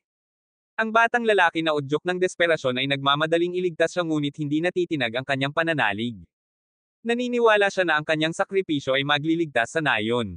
Ipinaliwanag ni Dororo na maaari nilang talunin ang halimaw para sa kanila at palayain ang babae mula sa sakripisyo ngunit lumilitaw na huli na sila sa pagtatapos ng kasunduan laban sa halimaw. Isang nagbabantang itim na ulap ang bumaba sa kanilang paligid at ang mga gwardya ay nilamon ng malamig na pagkakahawak nito bago bumagsak sa lupa ang kanilang mga katawan ay may mga nakakapangit na marka ng kagat. Determinado si Hayakamaru na alisin ang masamang ulap ngunit nahaharap siya sa isang matinding hamon. Ang kanyang paningin upang harangin ang demonyo ay nasira ng kadiliman na bumabalot sa paligid ng demonyo at hindi niya magawang tumago sa kadiliman. Habang tinatakpan ng ulap ang paningin ni Hyakkimaru itinatago ang nagbabantang-banta ang sitwasyon ay napalitan ng hindi inaasahang pagkakataon. Ang pagsabog ng kalapit na mainit na bukal ay tumatagos sa tabing ng kadiliman na nagpapahintulot sa isang sinag ng araw na tumagos. Ang hindi inaasahang pangyayaring ito ay nag-iisa sa nilalang na nag-uudyok dito na umatras sandali. Sinamantala ni Dororo ang pagkakataon nakipagpulong sa bata upang itala ang kanilang susunod na hakbang at sila ay umatras sa kaligtasan ng kanyang tirahan. Sa loob ng hamak na tirahan ng batang lalaki sila ay gumawa ng isang plano upang harapin ang misteryosong Diyos ng demonyo ng sabay-sabay. Dumating ang sandali at buong tapang na inilagay ni Hyakkimaru ang kanyang pain para mahuli ang atensyon ng halimaw. Habang ang demonyo ay lumabas mula sa ulap ang bata ay tumakbo palayo tinutuya ang kanyang humahabol. Sumama ang boses ni Dororo sa paglihis ng focus ng nilalang. Sa isang tensyonado na sandali ang hampas ng demonyo ay halos nakaligtaan si Dororo na umiiwas sa pamamagitan ng pagsisid sa isang tagong butas. Kasabay nito ang batang lalaki ay naglulunsad ng isang nagninangas na palaso sa halimaw na nagtatapos sa isang nakakapasong pagsabog. Ang demonyo ay humaharap sa pamamagitan ng pagpapakawala ng isang barrage ng masasamang ulap na nagpapatindi sa paghaharap. Gamit ang pambihirang sensory perception ni Hyakkimaru nakikinig siya sa mga auditory cues sa paligid niya. Ginagabayan ng tunog pinupuntiryan niya ang posisyon ng demonyo nagpaputok ng mga arrow sa zero at sa presensya nito. Sa kalkuladong katumpakan itinutulak niya ang kanyang sarili sa pagkilos na tinanggal ang isa sa mga mata ng nilalang. Dahil sa galit gumanti ang halimaw na nagdulot ng malupit na suntok na nagpabagsak kay Hyakkimaru. Sa isang twist ng kapalaran ibinagsak ni Dororo ang kanyang sarili sa ulo ng demonyo matapang na tinutuya at panandaliang hindi kumikilos. Gamit ang distraction na ito sinamantala ni Hyakkimaru ang pagkakataong kunin ang pangalawang mata. Gayunpaman gumanti ang demonyo sa pamamagitan ng pagkonsumo ni Hyakkimaru ng buo at inilubog siya sa kadiliman. Walang takot si Hyakkimaru ay nagpatawag ng isang panloob na lakas na naglulunsad ng isang mapagpasyang ganting atake mula sa loob ng katawan ng demonyo. Ang multo ay sumusuko sa nakakapasong ningning ng sikat ng araw na naglalaho sa kawalan. Ang resulta ay natagpuan silang nakalubog sa isang malamig na ilog ang tubig na nag-aalok ng aliw pagkatapos ng kanilang mahirap na labanan. Sa isang kahangahangang twist naranasan ni Hyakkimaru ang isang transformative seizure paggising sa mundo na may mas mataas na pang-amoy. Nagpapasalamat sa kanilang paglaya ang babae at ang batang lalaki ay nagpasyang bumalik sa nayon ang kanilang mga kapalaran ay magkakaugnay magpakailanman. Sa gitna ng paikot-ikot na agos ng kanilang pambihirang paglalakbay nilakbay ni Hyakkimaru ang kanyang bagong natuklas na pandama na mundo na may walang kasiyahang pag-usisa habang pinupukaw ang mabait na pagkagalit mula kay Dororo. Ang salaysay ay nagsara sa isang matagumpay na tala na binibigyang diin ng pakikipagkaibigan katatagan at ang simula ng pambihirang sensory odyssey ni Hyakkimaru. Si Hyakkimaru ay umiikot na inaamoy ang lahat. Siya ay nalulula sa kanyang mga bagong sentido. Nang kunin niya si Dororo para amuyin itinulak ni Dororo si Hyakkimaru at pagkatapos ay nahimatay. Inakbayan siya ni Hyakkimaru at nagmamadaling maghanap ng doktor. Wala siyang mahusay na utos sa pagsasalita at nauutol na humihingi ng doktor sa isang taga-nayon. Di nagtagal nakita ng isang madre na si Dororo ay bumagsak malapit sa isang puno at hiniling kay Dororo na dalhin siya sa kanyang templo. Sa ilalim ng epekto ng mataas na lagnat nagsimulang magdaldaw si Dororo. Sinabi ni Dororo na napupuot siya sa mga spider lilies dahil ito ang nagpapaalala sa kanya ng kanyang mga magulang. Ipinaliwanag niya na ang kanyang mga magulang ay bahagi ng isang banda na naglibot sa pangangaso ng mga samurais. Ang kanyang ama ay isang mabait na tao at isang napakatapang na pinuno na laging naninindigan para sa kaligtasan ng kanyang mga tao. Isang gabi sinalakay ng mga sumiray ang kanilang mga tahanan. Ang kanyang ama na si Hibikaru ay mahusay na nakipaglaban sa kanyang mga tauhan at kalaunan ay nagawang patayin ang lahat ng mga sumiray. Gayunpaman nawalan din siya ng ilang tao sa labanan. Dahil sa pagkamatay ng kanyang mga tauhan nagpa siya si Hibikaru na kumuha ng higit pang mga lalaki at atakihin ang samurai. Ayaw niyang umatras. Sa mga grupo laban sa mga bandido kakaiba ang grupo ni Hibikaru dahil inatake lamang nila ang samurai na gumugulo sa kapayapaan ng kanilang lupain.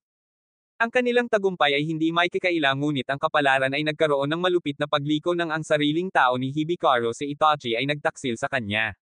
Ang pagkakanulo ay ang catalysta na nagpabago kay Hibikaru mula sa isang mabigat na mandirigma tungo sa isang baldado na figure. Ang kanyang mga binti ay tinusok ng isang granazo ng mga palaso. Habang sila ay naglalakbay sa isang larangan ng digmaan ng hangin ay makapal sa tensyon sila ay naghahanap ng mga loot box sa paghahanap ng mahahalagang mapagkukunan. Sa gitna ng kaguluhan napadpad sila sa isang malagim na eksena.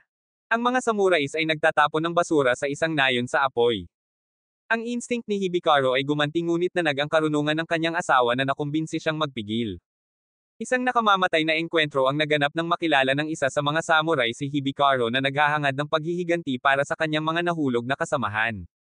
Ang larangan ng digmaan ay umalingaw-ngaw sa nagsasalpukan ng mga espada at mabangis na determinasyon. Nagbanggaan ang kanilang buhay at natagpuan ng samurai ang kanyang sarili na muling nakasama ang mismong mga tao na kanyang sinumpaang talunin. Sa isang pagpapakita ng kahangahangang husay dinasarmahan niya ang kanyang mga kalaban kumikislap ang mga talon habang dalubhasang pinapahinan niya ang mga ito. Isang walang humpay na laban ang naganap ngunit ito ay isang labanan na hindi niya mapanalunan. Isang saksak mula sa sibat ng isang kalaban ang nagdulot ng engkwentro ngunit kahit sa kanyang mga huling sandali ibinalik niya ang sandata sa may-ari nito bilang tanda ng paggalang. Sa pagkamatay ng kanyang ama si Dororo ay sumugod sa kanyang tabi na pagtagumpayan ang dalamhati at dalamhati. Binagtas ni Dororo at ng kanyang ina ang mga bukid nayon at mga bayan sa paghahanap ng ikabubuhay ang kanilang paglalakbay ay minarkahan ng kahirapan. Isang nakamamatay na araw isang bulong ang nakarating sa kanila isang pangako ng kabuhayan na iniaalok ng mga samurais. Dahil sa pagkaintriga sumama sila sa pila na hindi nila namamalayan na humakbang sa kumpanya ng isang taksil si Itachi na ngayon ay kabilang sa mga hanay ng samurai. Isang magalang na pagbati mula sa kanya ang nakatatak sa kanyang pagiging taksil. Sa kabila ng kagustuhang gumanti ni Dororo na ang karunungan ng kanyang ina na hinimok siyang pigilan ang kanyang galit. Habang umuusad ang linya umalingaw-ngaw ang isang makahulugang anunsyo. Ang mga supply ng pagkain ay lumiliit. Determinado ang ina ni Dororo ay buong tapang na nagmanyobra patungo sa harapan. Nang humingi ng isang mangkok ang kanyang tapat na tugon ay natugunan ng kakulangan ng mga kagamitan. Hindi siya naabala pinagtibay niya ang nakakapasong init ng pagkain sa kanyang mga palad. Hindi natitinag sa kanyang debosyon pinakain niya si Dororo. Ang kanilang landas ay humantong sa kanila sa isang tahimik na bukid na pinalamutian ng mga spider lily isang kaakit-akit na kaibahan sa kanilang mga pakikibaka. Gayunpaman sa isang malupit na pag-ikot ng kapalaran ang lakas ng kanyang ina ay humina at siya ay bumagsak. Nagtipon sa kanyang mga huling sandali nagbigay siya ng karunungan sa kanyang anak ang pag-asa na balang araw ay magwawakas ang digmaan at isang walang humpay na pagsusumamo para sa kanya na huwag sumuko. Ang paghihirap na pagsusumamo ni Dororo ay narinig ng unti-unting nawala ang buhay ng kanyang ina. Sinabi ng doktor kay Hayakamaru na si Dororo ay nagkaroon ng mahirap na buhay at ipinahayag na siya ay naglalakad sila sa kalye. Si Dororo na ngayon ay bumuti na ay nagtanong kay Hayakamaru kung may nakita siya habang nilalabhan ang kanyang mga damit ngunit hindi siya sumagot. Sa solemn na court ni Lord Daigo ipinahayag ng kanyang mga tagapayo ang kanilang lumalaking alalahanin. Ang walang humpay na tagtuyot na hindi napigilan ay nagbabanta sa taggutom habang ang paglilinang ng mga bagong pananim ay nagiging isang hamon. Kasabay nito ang mapangahas na pagsulong ng angkan ng Asakura sa larangan ng digmaan ay nagpapataas ng takot sa labanan. Ang kanilang pagsalakay sa mga teritoryo ay nagpapahiwatig ng isang malakas na kalaban. Sa gitna ng mga deliberasyong ito hinarap ni Daigo ang mga pagdududa. Ang kanyang kasunduan sa mga demonyo ay tumama sa isang hindi inaasahang balakid. Dinala siya ng urgency papunta sa Demon Temple kung saan nabasag na ang mga makapangyarihang bato. Ang kanyang tanong ay umaalingaw-ngaw sa espasyo. Nakipagbaka ba ang batang lalaki na ngayon ay isang lalaki upang mabawi ang sarili mula sa hawak ng demonyo? Bilang tugon inilantad ng mga demonyo ang isang parang multo na pangitain na sinusubaybayan ang pagbabago mula sa isang mahinang bata tungo sa isang determinadong nasa hustong gulang na nag-ukit sa mga komplikado ng tadhana sa tapis area ng panahon. Nang maglaon tumakbo si Hayakamaru sa kagubatan upang pumatay ng demonyo. Bagamat pinabagsak niya ang halimaw na oso na may dugo at laman sa kanyang katawan lumalabas na si Hayakamaru mismo ay nagtamo ng mga sugat sa labanan. Daigo sa isang ilog at tinulungan ni Dororo ang kanyang kaibigan na panasan ang mga mantsa ng dugo. Ipinaliwanag ni Dororo na may malapit na nayon na puno ng pagkain at mapagkukunan. Nagpasya siyang dalhin si kuya sa nayon kung saan maaari silang kumita ng pera at ipagmalaki ang masasarap na pagkain ng nayon. Samantala nahanap na ni Tahumaru ang lalaking itinalaga ng kanyang ama ng trabaho sa pagsusuklay sa bata isang dekada na ang nakararaan. Ang paghahayag ay nagulat at nagtulak kay Tahumaru na direktang magtanong sa kanyang ama. Pinagalitan siya ng kanyang ama sa pag-aayos ng kanyang mga gawain. Gayunpaman hindi nito pinipigilan si Tahumaru na hanapin ang katotohanan sa likod ng kwento. Habang pinangungunahan ang kanyang mga tauhan sa isang nayon si Tahumaru ay nilapitan ng mga desperadong taga-nayon na humihingi ng tulong. Ikinwento nila ang kanilang kalagayan. Isang napakalaking demonyong alimango ang nakatago sa tubig na nagpapakain sa kanilang mga tao na nagdudulot ng walang humpay na daloy ng mga nasawi. Nasaksihan ng bigat ng kanilang sitwasyon na antig ang puso ni Tahumaru. Sa kabila ng pagtutol ng kanyang mga sundalo nagpasya siyang tulungan ang mga taga-nayon. Ang kanyang determinasyon na iligtas ang kanyang mga tao ay higit pa sa anumang pagsalungat at siya ay naninindigan sa kanyang desisyon na harapin ang banta at wakasan ang pagdurusa ng mga taga-nayon. Habang papunta siya sa tubig para hanapin ang halimaw nagulat siya sa presensya ng isang dambuhalang alimango. Hinihiwa ni Tahumaru ang mga galamay nito para itaboy siya ngunit mukhang walang epekto ito sa halimaw. Sa kalaunan nagpasya si Tahumaru at ang kanyang mga tauhan na umatras. Ang pakikipaglaban sa halimaw na ito ay walang iba kundi isang pagpapakamatay. Nang maglaon ang kanyang tulong ay nagudyok kay Tahumaru na salakayin muli ang alimango. Tinitiyak nila sa kanya na mananatili sila sa tabi niya anuman ang mangyari at nagpasya si Tahumaru na pumunta muli.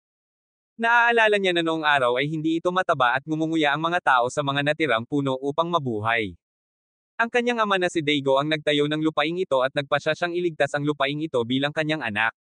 Nakita ni Hayakamaru ang mga lalaking nakikipaglaban sa isang higanteng halimaw na alimango at pinatay ito.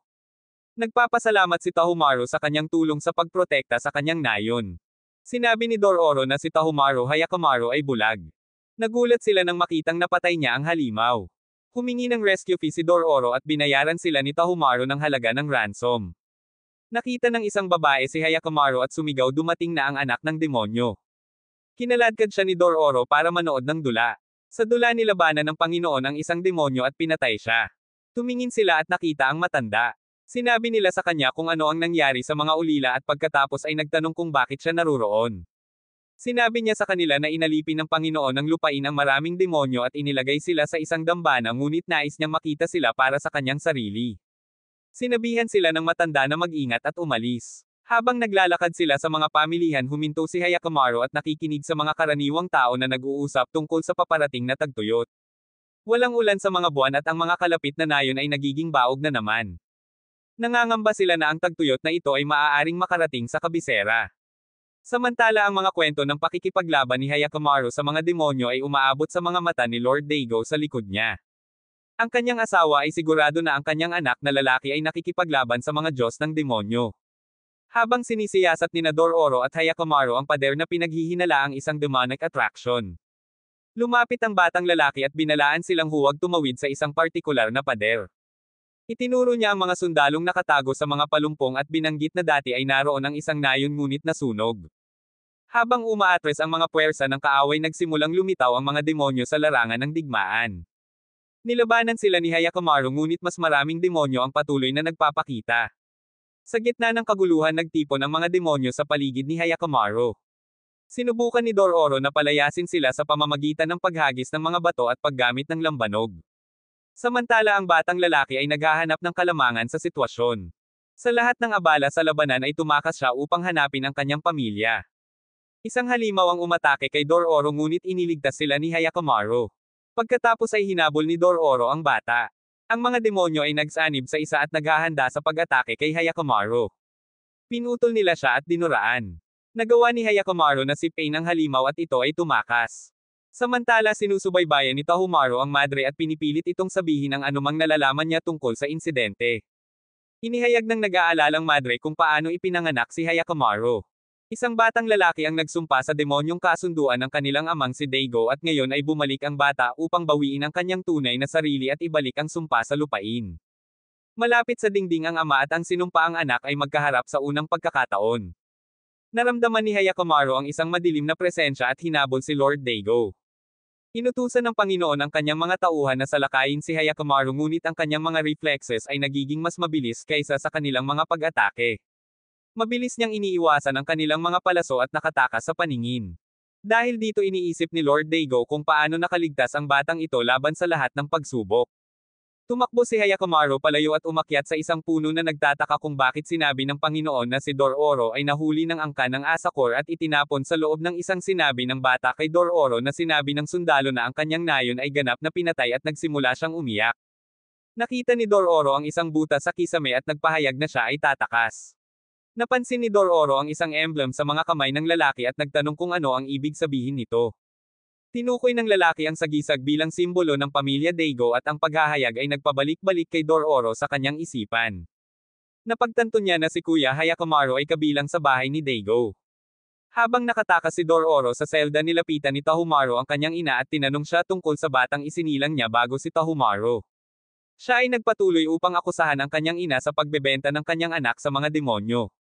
Biglang lumitaw si Lord Daigo at kinumpirma na ang narinig niya mula sa mga babae ay base sa katotohanan. Gayunpaman nahuli siya sa matinding problema nang gumawa siya ng kasunduan. Sa takot sa gutom, salot at pagsalakay isinakripisyo niya ang kanyang anak upang iligtas ang buhay ng kanyang mga tao. Si Hyakkimaru ay nakatayo sa harap ng Panginoon at ng kanyang pamilya. Tinatawag nila ang mga gwardya. Hindi inaasahang tinawag ni Lord Daigo si Hyakkimaru bilang kanyang anak, isang pananalita na nag-trigger ng pag-atake laban sa kanya. Mabilis siyang tumakas, umiiwas sa panganib.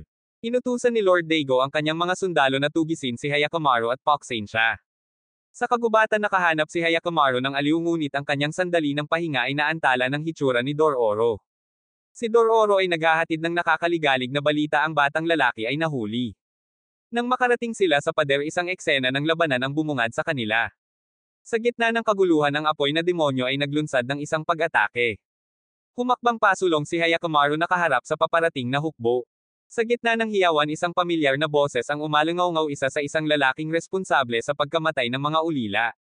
Galit na galit, halos mawala ng kontrol si Hyakkimaru, ngunit ang presensya ni Dororo ay nakakatulong na mapawi ang kanyang galit.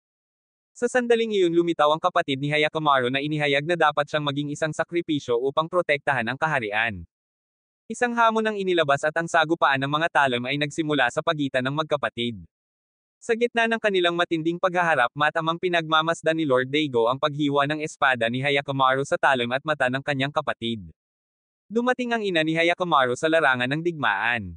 Humingi siya ng tawad sa lahat ng kanyang paghihirap, ngunit sinabi niyang hindi niya ito may iligtas dahil kung wala siya ay magdurusa ang mga tao. Sinabi niya na hindi siya paparusahan ng mag-isa at kumuha ng kutsilyo at tinapos ang sarili. Ang pader ay nagsimulang bumagsak at ang kanyang ama ay umatras. Sinabihan siya ni Dororo na umalis sa lugar na ito.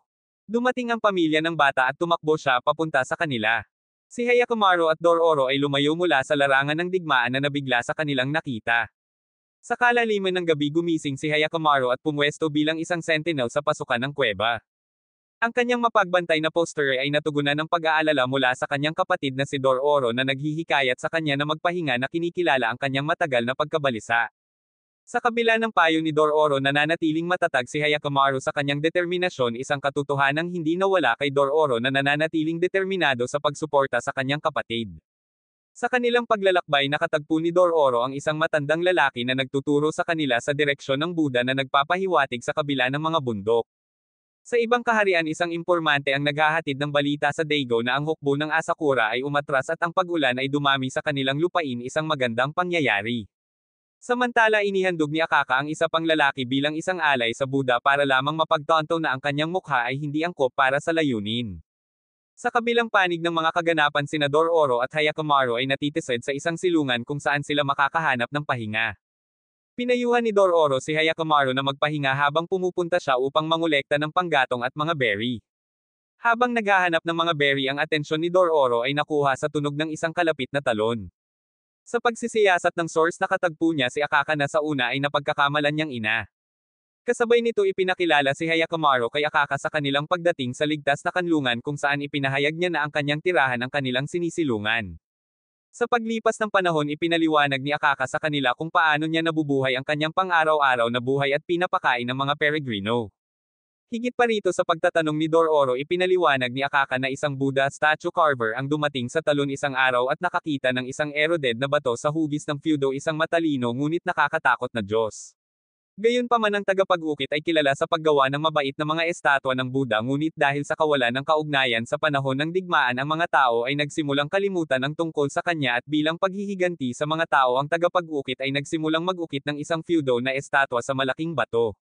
Ngunit nang ukit na sana niya ang bahagi ng mukha, nais ng mang-uukit na mag-ukit ng kakaibang mukha, ngunit sa kanyang pag-ukit ay hindi siya makontento sa mga mukha na kanyang inukit, kaya't patuloy niyang sinisira ang mga ito, at dahil sa katandaan, namatay ang mang-uukit sa kanyang sama ng loob.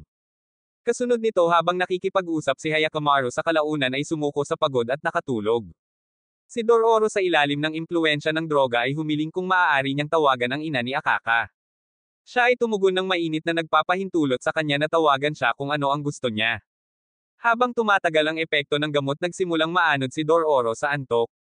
Gayunpaman ang kwento ay hindi nagtatapos sa pagkamatay ng Carver.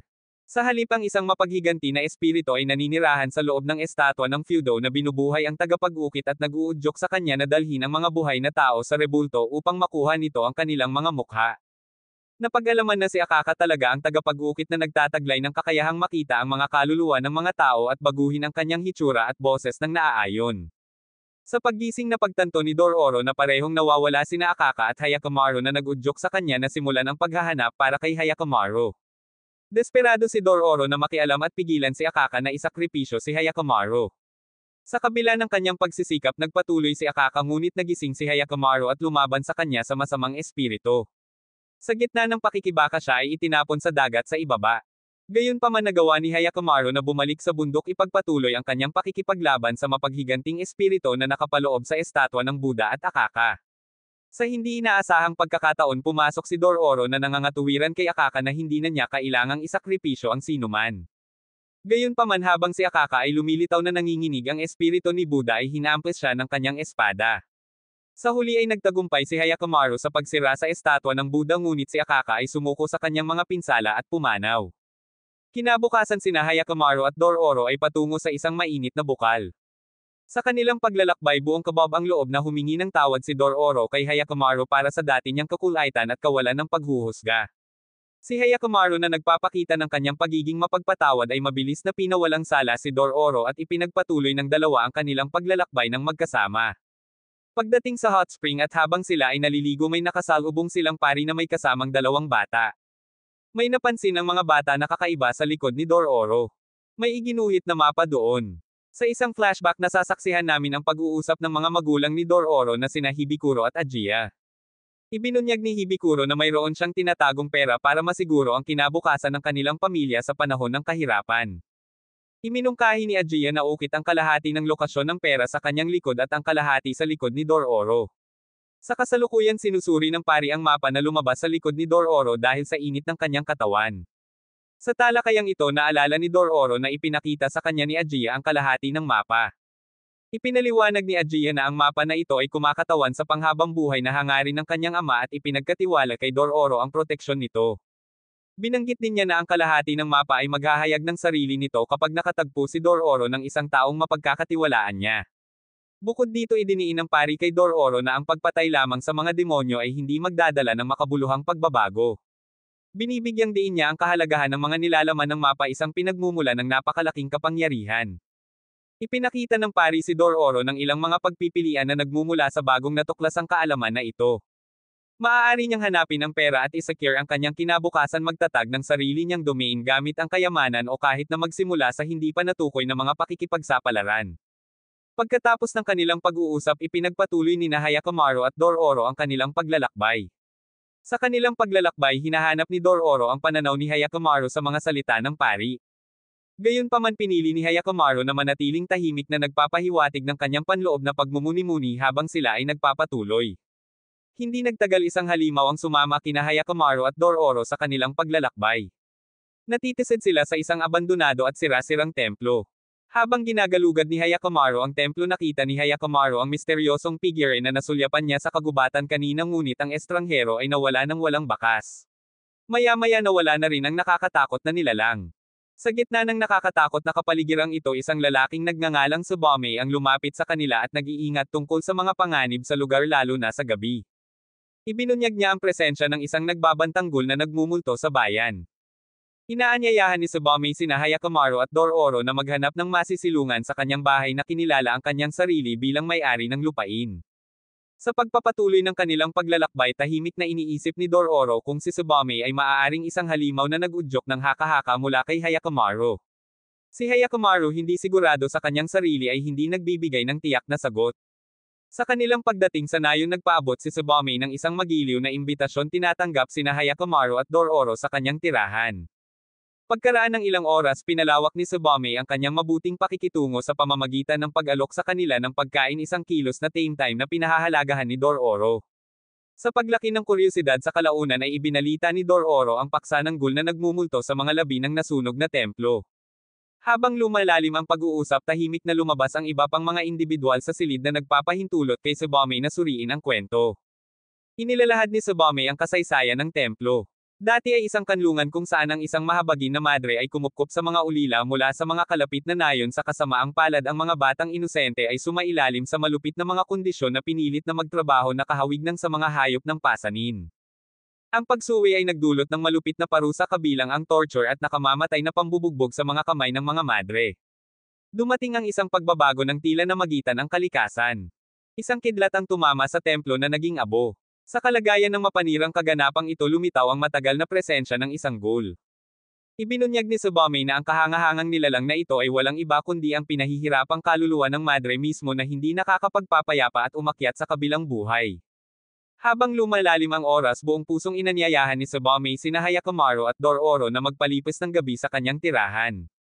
Sa pag-aayos para matulog ang parehong manlalakbay ay nagbabahagi ng damdamin na sa tingin nila ay mahirap paniwalaan ang kwento ni Tsubame tungkol sa templo.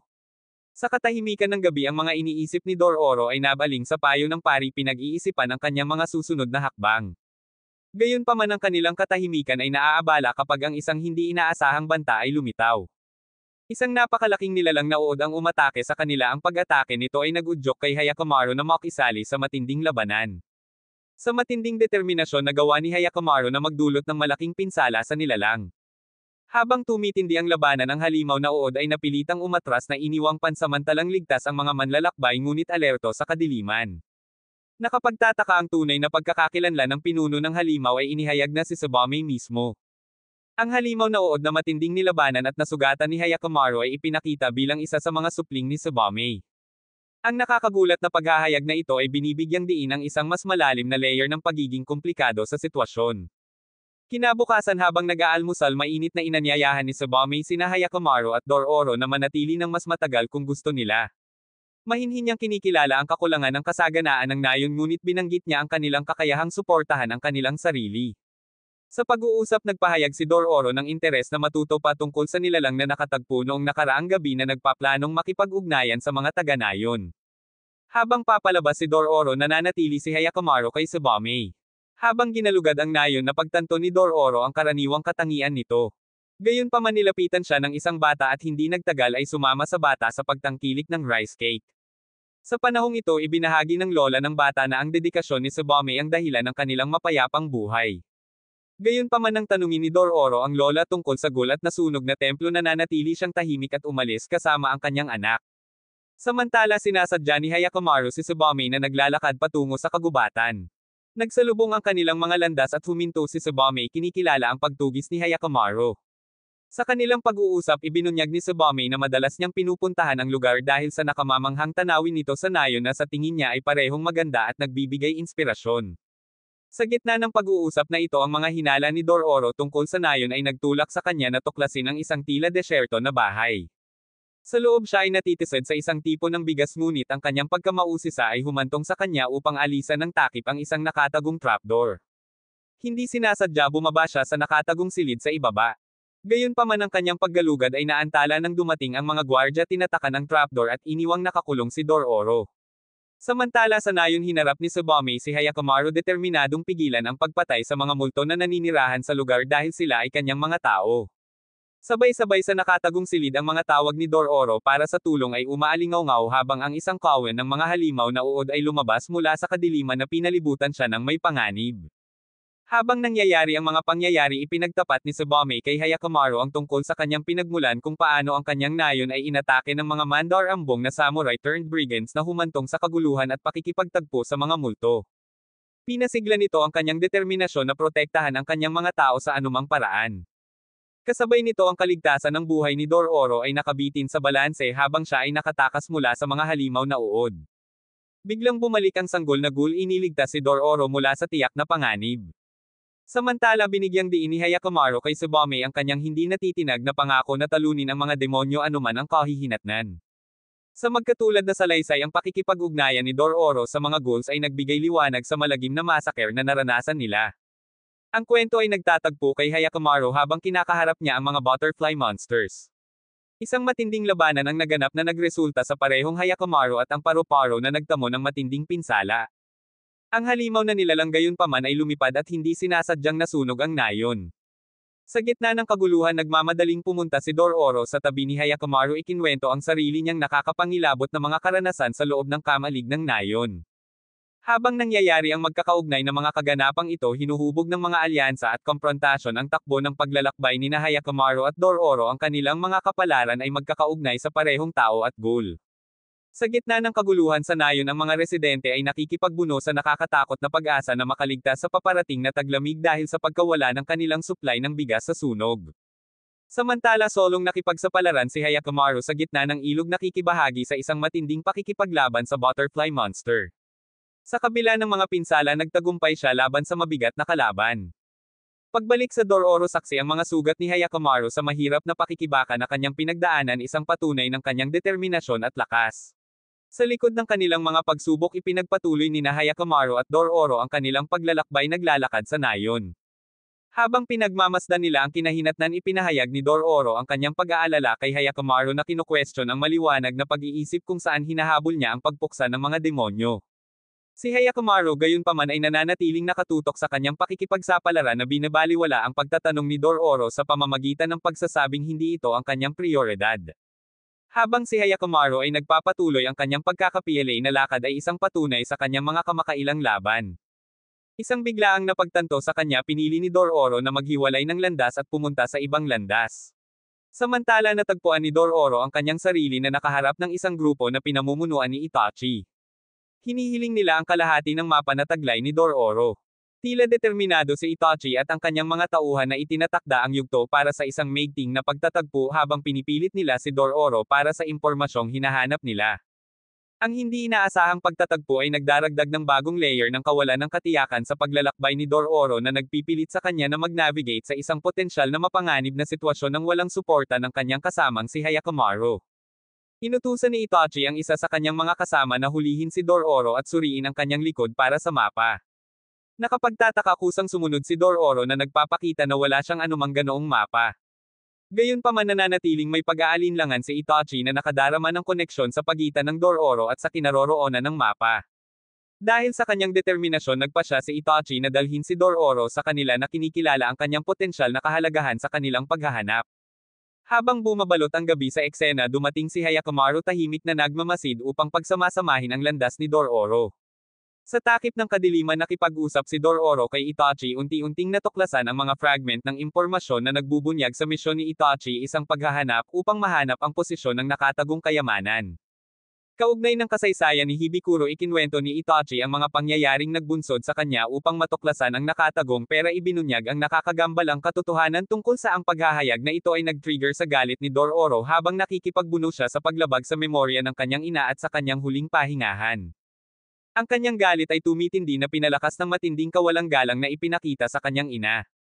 Ang sumunod na araw na nakaharap sa isang patay na dulo sa kanilang pagtugi sa lokasyon ng kayamanan si Itachi ay kumilos patungo sa Hakotsu Cape at iginiit na itinago ni Hibikuro ang pera doon. Gayunpaman ang paglalakbay ay nangangailangan ng isang bangka. Ang kanilang paghahanap ay humantong sa kanila sa isang kalapit na nayon kung saan ang kanilang mga pag-asa ay mabilis na nawasak habang sila ay nakaharap sa isang malungkot na tanawin. Mga wasak na gusali at isang walang laman na nayon kahit na ang mga bangka ay naiwan na naging dahilan upang si Itachi at ang kanyang grupo ay napadpad ng walang paraan upang mapuntahan ang Hakotsu Cape. Sa isang napapanahong pagliko ng mga kaganapan lumitaw ang isang residente ng nayon na nagpapahaba ng isang lifeline sa pamamagitan ng pag-aalok na isakay si Itachi at ang kanyang mga kasama sa kanyang bangka. Sa isang kasunduan na napik ang pagbabayad ay ipinangako pagdating sa kanilang destinasyon. Ang kanilang paglalakbay ay nagbubukas ng makita ang mga kakaibang alagang hayop ng taga-nayon dalawang pating na kakaibang nagmamanipula sa takbo ng bangka. Sa panahon ng paglalakbay habang ang bangka ay naglalakbay sa gitna ng karagatan isang nakakaligalig na paghahayag ang ginawa ng taga-nayon. Sa isang malamig na kilos isiniwalat niya ang kanyang madilim na sikreto kay Itachi at sa kanyang mga tagasunod. Ang buong nayon ay pinakain sa kanyang mga piteng. Ang gravity ng sitwasyon ay lumalim kapag ang taga-nayon ay nag-utos sa kanyang mga piteng na magsalubong sa bangka ni Itachi na nahuli ang kanyang grupo. Sa isang desperadong pakikibaka upang makatakas ang mga tauhan ni Itachi ay nakatagpo ng isang malagim na kapalaran na naging mga biktima ng matako na mandaragit. Gayunpaman ang masasamang taga-nayon ay nananatiling may kontrol na nagpapakita ng masamang pakiramdam ng awa sa pamamagitan ng pagdidirekta sa isa sa kanyang mga piteng na pansamantalang iligtas ang buhay ng mga nakasakay sa bangka nina Itachi at Dororo. Plano niyang patagilan ang kanilang takot sa pamamagitan ng paglamon sa kanila pagkatapos ng paglubog ng araw. Habang naglalayag sila sa bangka, binuksan ni Itachi kay Dororo ang tungkol sa kung paano siya at ang kanyang hukbo ay ginamit bilang pain para ilihis ang atensyon habang ang pangunahing puwersa ay umatake sa kanilang punong tanggapan. Pagod at panghihina ng loob, sinubukan ni Dororo na iangat ang diwa ni Itachi na nagpapaalala sa kanya ng kanyang kaligtasan at ang potensyal para sa pagtubos. Dahil sa inspirasyon na bawi ni Itachi ang kanyang determinasyon at sumunod ang kanyang mga tauhan. Gumawa si Dororo ng isang matapang na plano. Tumalon siya sa dagat upang pinan ang piting na dinala ito sa ibabaw. Sinasamantala ni Itachi at ng kanyang mga kasama ang sitwasyon, walang tigil na sinasaksak ang piting hanggang sa ito ay sumuko.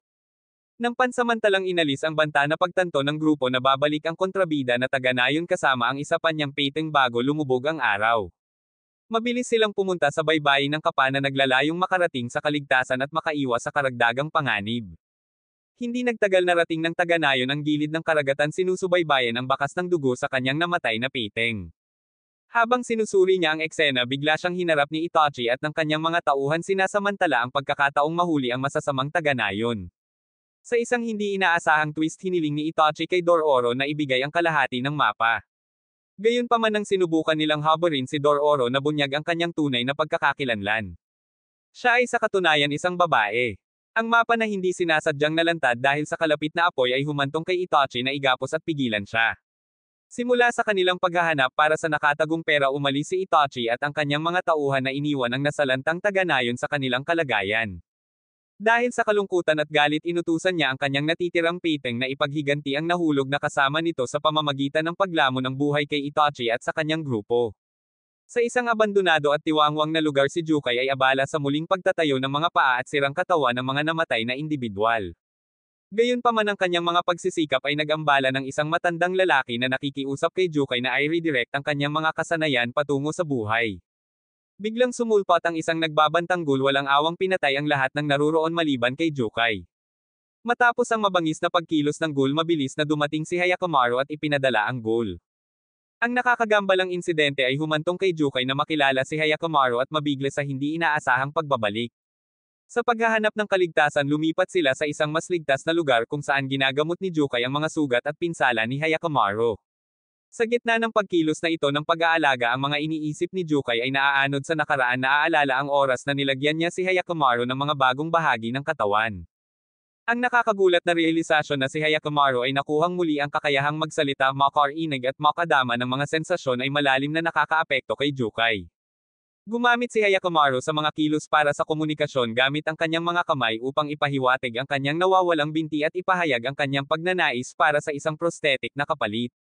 Sa kabila nito, inuuna ni Jukai ang pagbibigay ng masustansyang sustento para kay Hyakkimaru bago tugunan ang kanyang kahilingan para sa isang bagong paa.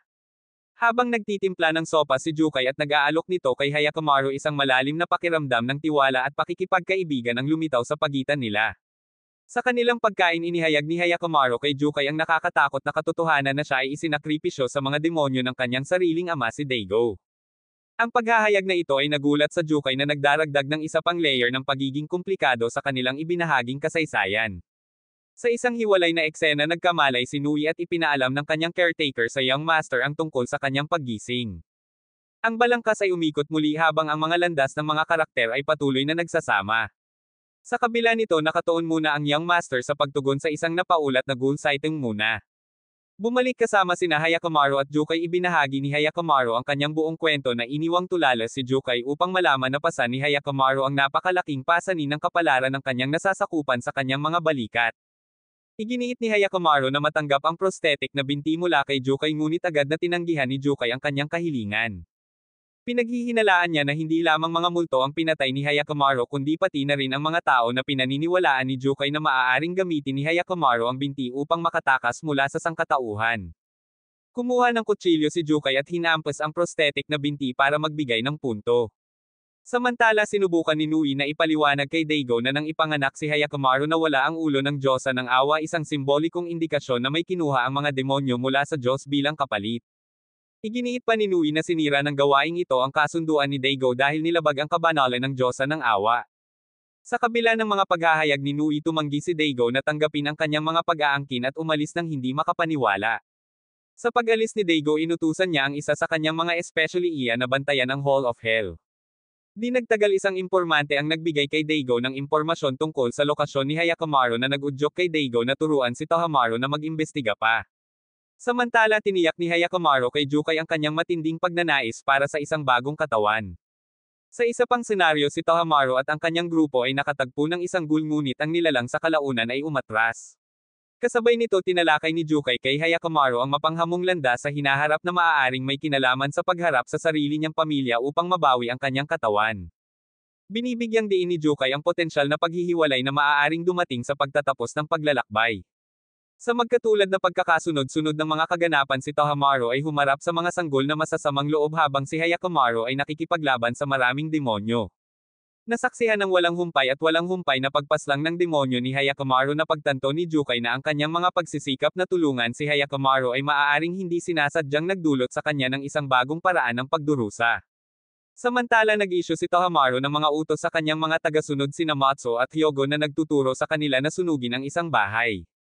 Kasunod nito, binibigyang diin niya ang kanyang hindi natitinag na pangako sa pangangalaga sa kanyang lupain at sa mga naninirahan dito na ipinangako ang kanyang dedikasyon sa pagprotekta sa kanila sa lahat ng mga gastos.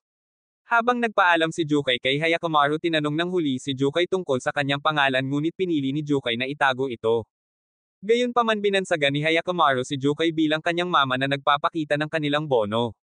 Pagkatapos ng kanilang pakikipag-ugnayan, umalis si Hyakkimaru, ngunit naputol ang kanilang sandali nang biglang pinutol ng demonyo ang isa sa mga binti ni Jukai. Samantala, ang mga paghahanda ay isinasagawa para sa Tohamaru upang harapin si Hyakkimaru na nakita malapit sa Sogohama. Lalong tumitindi ang nalalapit na sagupaan habang tila magsalubong ang landas ng magkapatid. Di nagtagal, pinilit ni Itachi si Dororo na ibunyag ang kabilang kalahati ng mapa sa pamamagitan ng puwersahang paghubad sa kanila.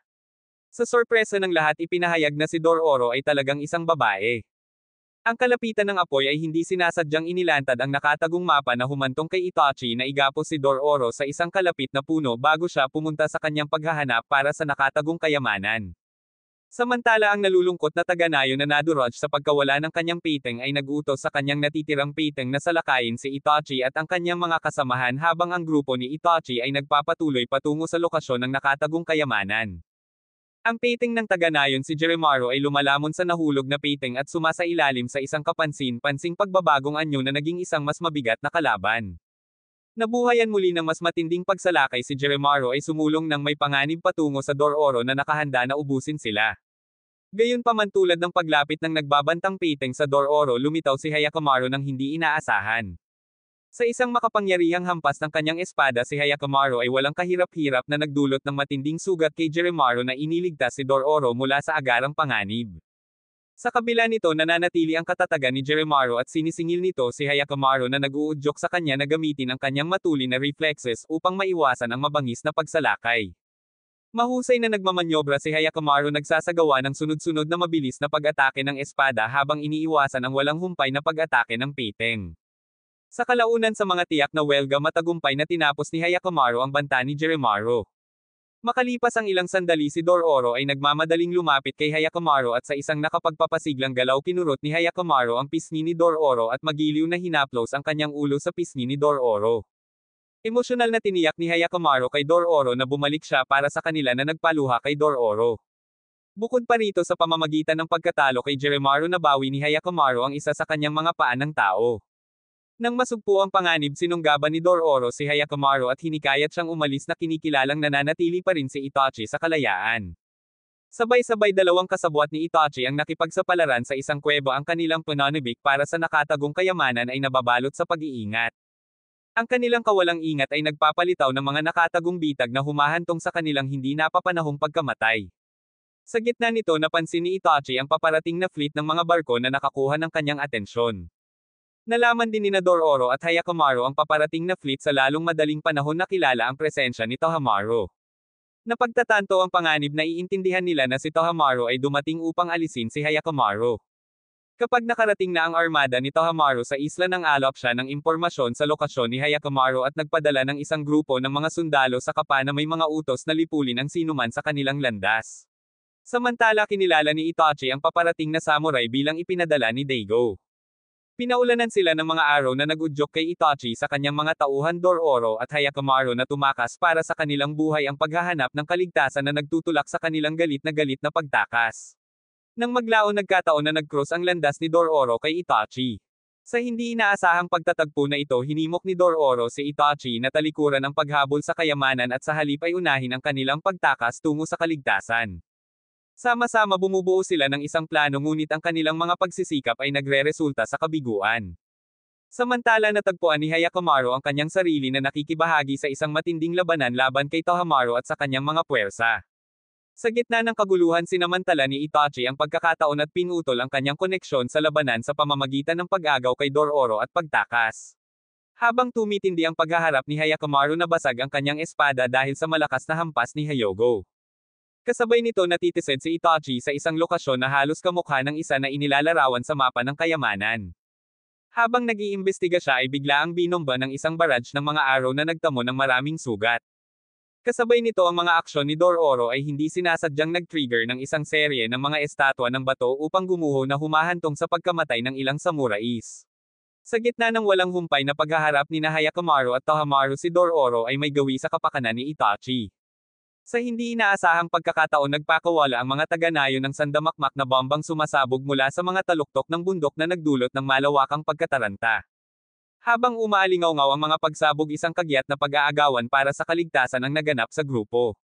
Nakulong sa mapanganib na sitwasyong ito ang kanilang pag-asa para sa isang sandali ng pahinga ay naudlot. Dumating ang trahedya habang si Hyogo sa isang hindi magandang pangyayari ay nagtamo ng matinding pinsala sa gitna ng kaguluhan. Ang sagupaan ng mga espada at ang pagsabog ng mga bomba ay magkakaugnay na nagpinta ng isang matingkad na larawan ng kawalan ng katiyakan at panganib na ngayon ay bomb alot sa kanilang lahat. Samantala nakita ni Itachi ang panandaliang tanawin ng hinahangad na kayamanan na tinutupad ang kanyang pananibik bago pumanaw. Sa kinahinatnan nilapitan ni Hyakkimaru si Dororo. Sa kanyang pagdating nagpasya si Dororo na ipagpaliban ang pag-aalaga sa kayamanan na kinikilala ang pangangailangan upang malutas ang tunay na kahalagahan ng mapa na nakaukit sa kanyang likod. Ang pakikipagsapalaran ni Dororo at Hyakkimaru ay humantong sa kanila na hanapin ang isang kilalang swordsmith na nagngangalang Muneisuna. Ginabayan ng isang lokal na tuklasan nila na ang Muneisuna ay naninirahan sa labas ng nayon. Nang malaman na ang anak na babae ni Muneisuna si Okawa ay itinuturing na hindi kaakit-akit pumunta sila sa doon ng panday ng espada binati sila ni Okawa at naunawaan ang kanilang layunin na italaga ang craftsmanship ng kanyang ama.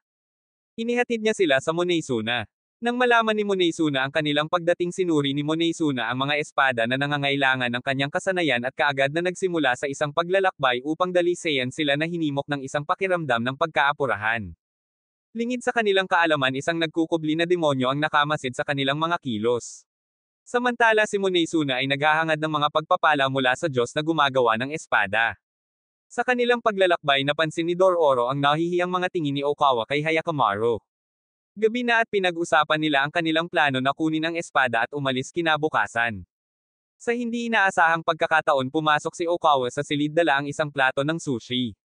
Sa katapatan ipinahayag niya ang kanyang pagnanais na sumali sa kanilang ekspedisyon.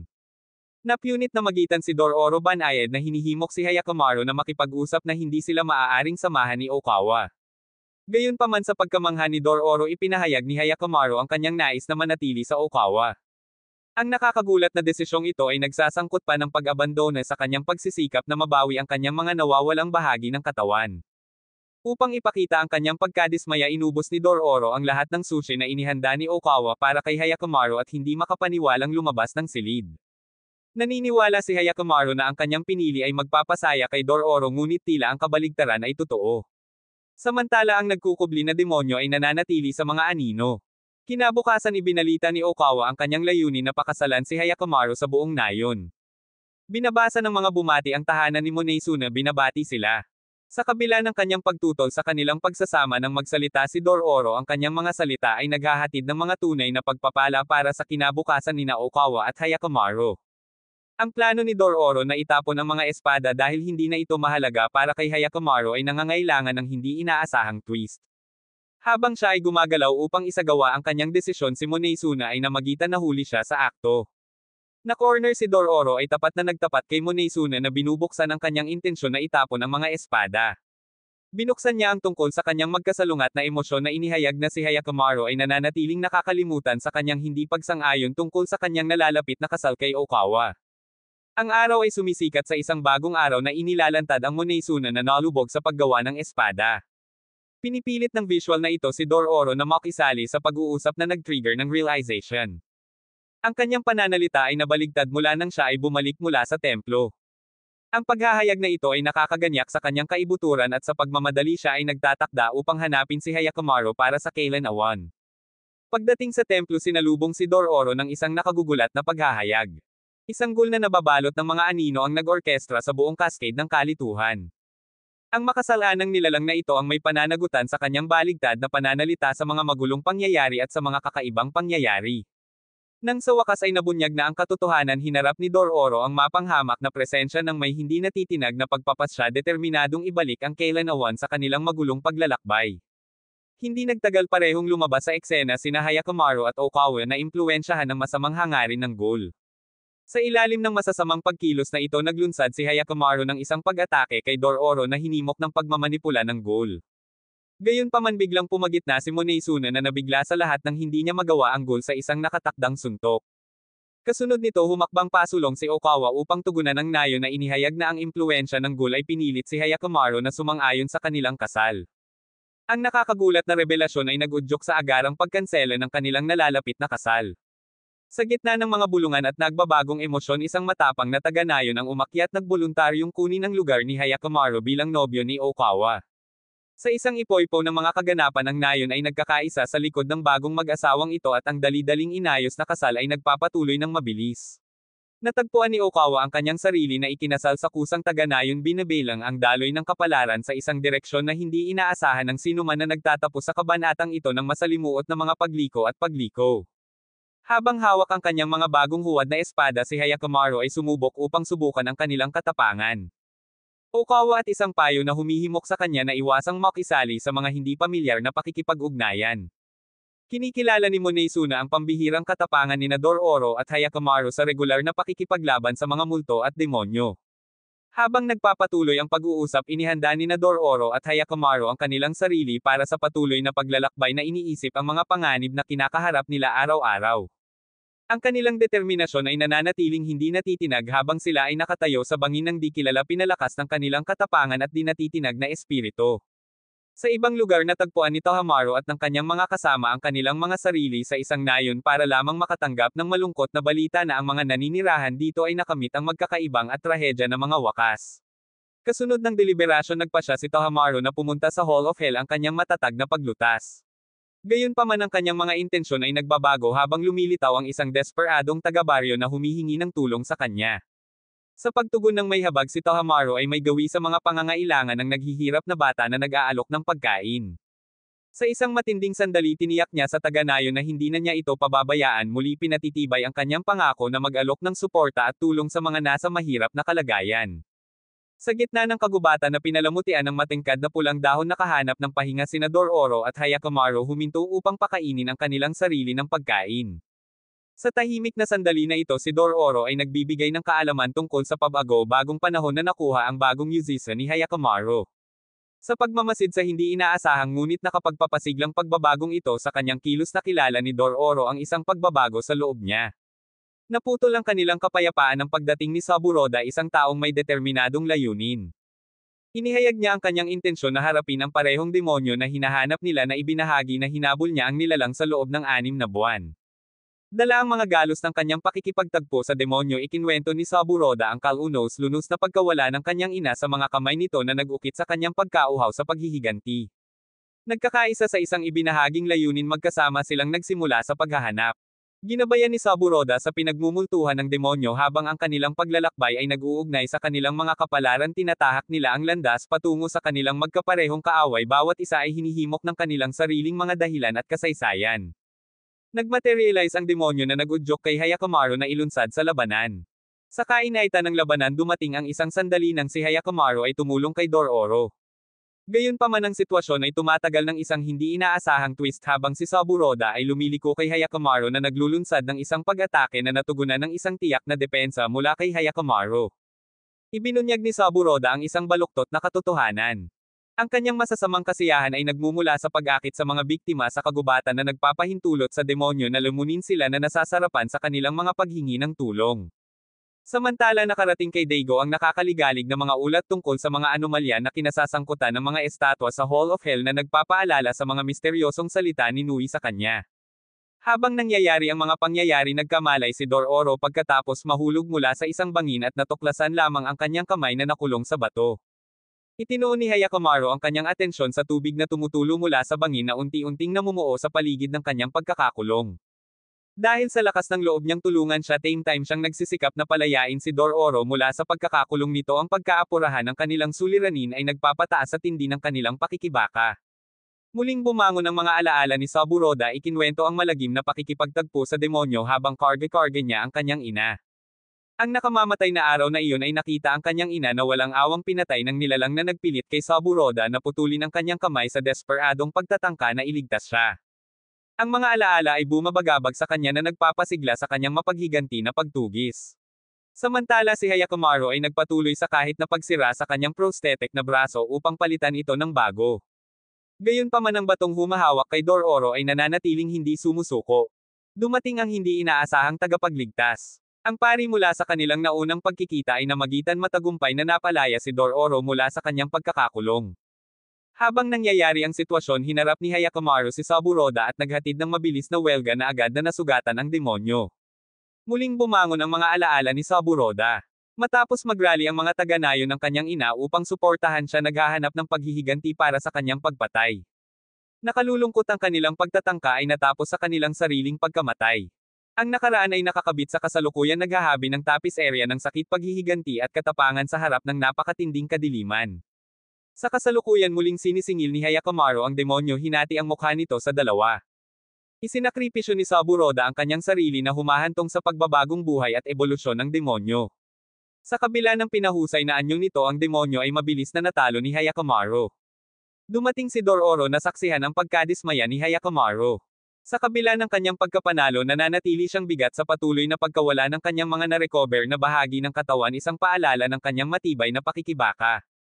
Dumating ang pari at agad na namagitan si Dororo upang pigilan ang galit na mga aksyon ni Hyakkimaru. Samantala napansin ni Tohamaru sa Hall of Hell ang isang crack na umuusbong sa isang estatwa. Nagawa ni Dororo na pigilan si Hyakkimaru sa walang tigil na pag-atake sa demonyo. Gayunpaman sa katahimikan nagsimulang humakbang si Hyakkimaru patungo sa kagubatan. Nang tanungin ni Dororo inihayag niya ang kanyang determinadong layunin na harapin si Daigo bawiin ang kanyang mga nawawalang bahagi ng katawan at wakasan ang patuloy na pagdurusa at pagdurusa. Sa kanilang paglalakbay isang kawin ng mga kabayo ang lumapit kina Dororo at Hyakkimaru. Habang nagmamadaling dumaan ang mga kabayo nalaman ni Dororo na malamang na sila ay mga Asakura Scout na lumalabas mula sa direksyon ng teritoryo ni Daigo. Ipinagpatuloy nila ang kanilang paglalakbay na kasalubong ang isang dumaan na mga ngalakal na tila nakikilala sila. Sa kalagitnaan ng kanilang paglalakbay nakarating kay Daigo ang nakababahalang balita. Dalawa pang taga-nayon ang sumuko sa hawakan ng pandemya. Dahil sa kawalan ng pag-asa naglabas siya ng nakakatakot na utos para masunog ang nayon. Bukod pa rito nalaman ni Daigo na ang angkan ng Asakura ay nakakalap ng isang mabigat na puwersa ng humigit kumulang 2,000 mga sundalo kahit na ang kanilang mga aksyon ay kasalukuyang pinipigilan. Ang mga kaganapang ito ay magkakaugnay na binibigyang diin ang tumataas na tensyon at hamon na kinakaharap ng mga puwersa ni Dororo, Hyakkimaru at Daigo. Mabilis na isinagawa ng mga sundalo ang utos ni Daigo na binawasan ang nayon sa nagbabagang mga guho. Ang isang kasunod na utos ay nag-uutos sa pagpapatala ng lahat ng matipunong lalaki sa hukbo. Kasabay nito nakarating kay Daigo ang balita na nakita si Hyakkimaru sa piling ni Dororo. Lingid sa kanyang kaalaman hindi sinasadyang narinig ni Tohamaru ang pag-uusap na ito at agad na lumapit kay Daigo na posibleng magtakda ng yugto para sa isang mahalagang pakikipag-ugnayan. Ipinahayag niya ang kanyang kahandaan na alisin si Hyakkimaru sa ilalim ng kondisyon na kasama niya sina Matsu at Hyogo. Binigyan ni Daigo ng pahintulot si Tohamaru. Bilang karagdagan itinalaga ni Daigo ang mga ngalakal ng isa pang gawain.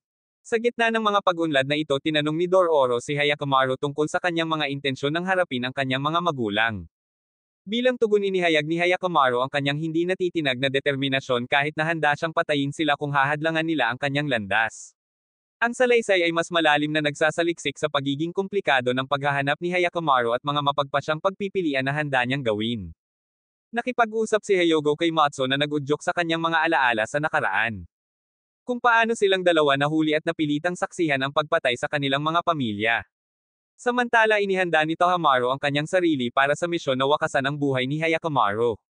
Sa ilalim ng takip ng gabi nakatanggap si Nui ng balita tungkol sa layunin ni Tohamaru na patayin si Hyakkimaru. Ang paghahayag na ito ay labis na nagpapahina sa kanya na pagtanto na si Hyakkimaru ay naging hindi nababalot sa pangangatuwiran.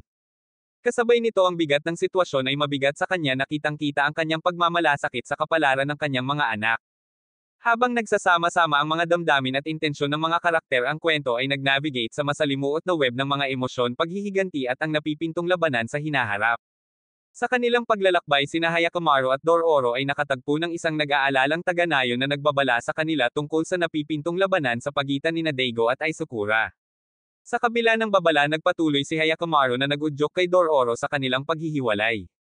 Gayunpaman inihayag ni Hyakkimaru ang kanyang sariling pananabik na maranasan ang mundo sa pamamagitan ng pagpindot na nag-udyok kay Dororo na maunawaan ang kanyang pinili. Samantala sina Tohamaru at Matsu ay nagmuni-muni sa kanilang nakaraan. Iniligtas ni Daigo sina Hyago at Matsu mula sa pagkabihag dinala sila sa bahay upang ipakilala sila kay Tohamaru. Ang karanasang ito ay lubos na nakaapekto kay Tohamaru na nag-udyok sa kanya na magsikap para sa kapayapaan at maiwasan ang iba na magdusa tulad ng ginawa ni Hyago at Matsu. Itinatampok ng mga pagmumuni-muni na ito ang mga komplikadong motibasyon na nagtutulak sa mga karakter at ang determinasyon na lumikha ng isang mas magandang kinabukasan. Sa kasalukuyang araw kinaumagahan ay nakita ni Daigo ang kanyang mga puwersa para sa labanan. Di nagtagal lumabas si Tohamaru sa eksena na nagdulot ng mabilis na paghaharap. Natagpuan ni Hyakkimaru ang kanyang sarili na nakikipaglaban-laban sa pinagsamang lakas ni Hyago Matsu at Tohamaru na nagpapakita ng kanyang kahangahangang lakas. Sa kabila ng mga posibilidad pinamamahalaan ni Hyakkimaru na hawakan ang kanyang posisyon. Gayunpaman ang isang mahalagang pagliko ay nangyayari habang ang merchant na kumikilos sa mga utos ni Daigo ay namagitan. Gumagamit ng tactical na maniobra itinapon ng merchant si Hyakkimaru sa isang bangin. Sa gitna ng kaguluhang ito ipinaalam ng merchant kay Tohamaru ang intensyon ni Daigo na hulihin ng buhay si Tohamaru dahil nakatakdang magmana ng domain. Sa kabila ng pagtutol ni Tohamaru ginamit ng merchant ang paggamit ng tranquilizer para mawalan siya ng malay.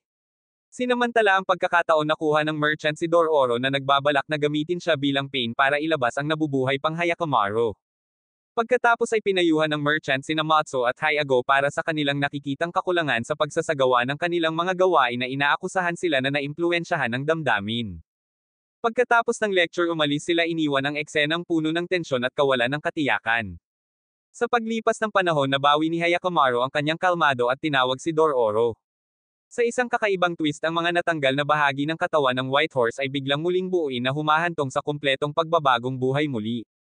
Sa kaibuturan ng kagubatan isang taga-nayon ang nakaupo sa tabi ng isang puno kasama si Jukai nagbabala sa kanya na umalis bago magkaroon ng kaguluhan.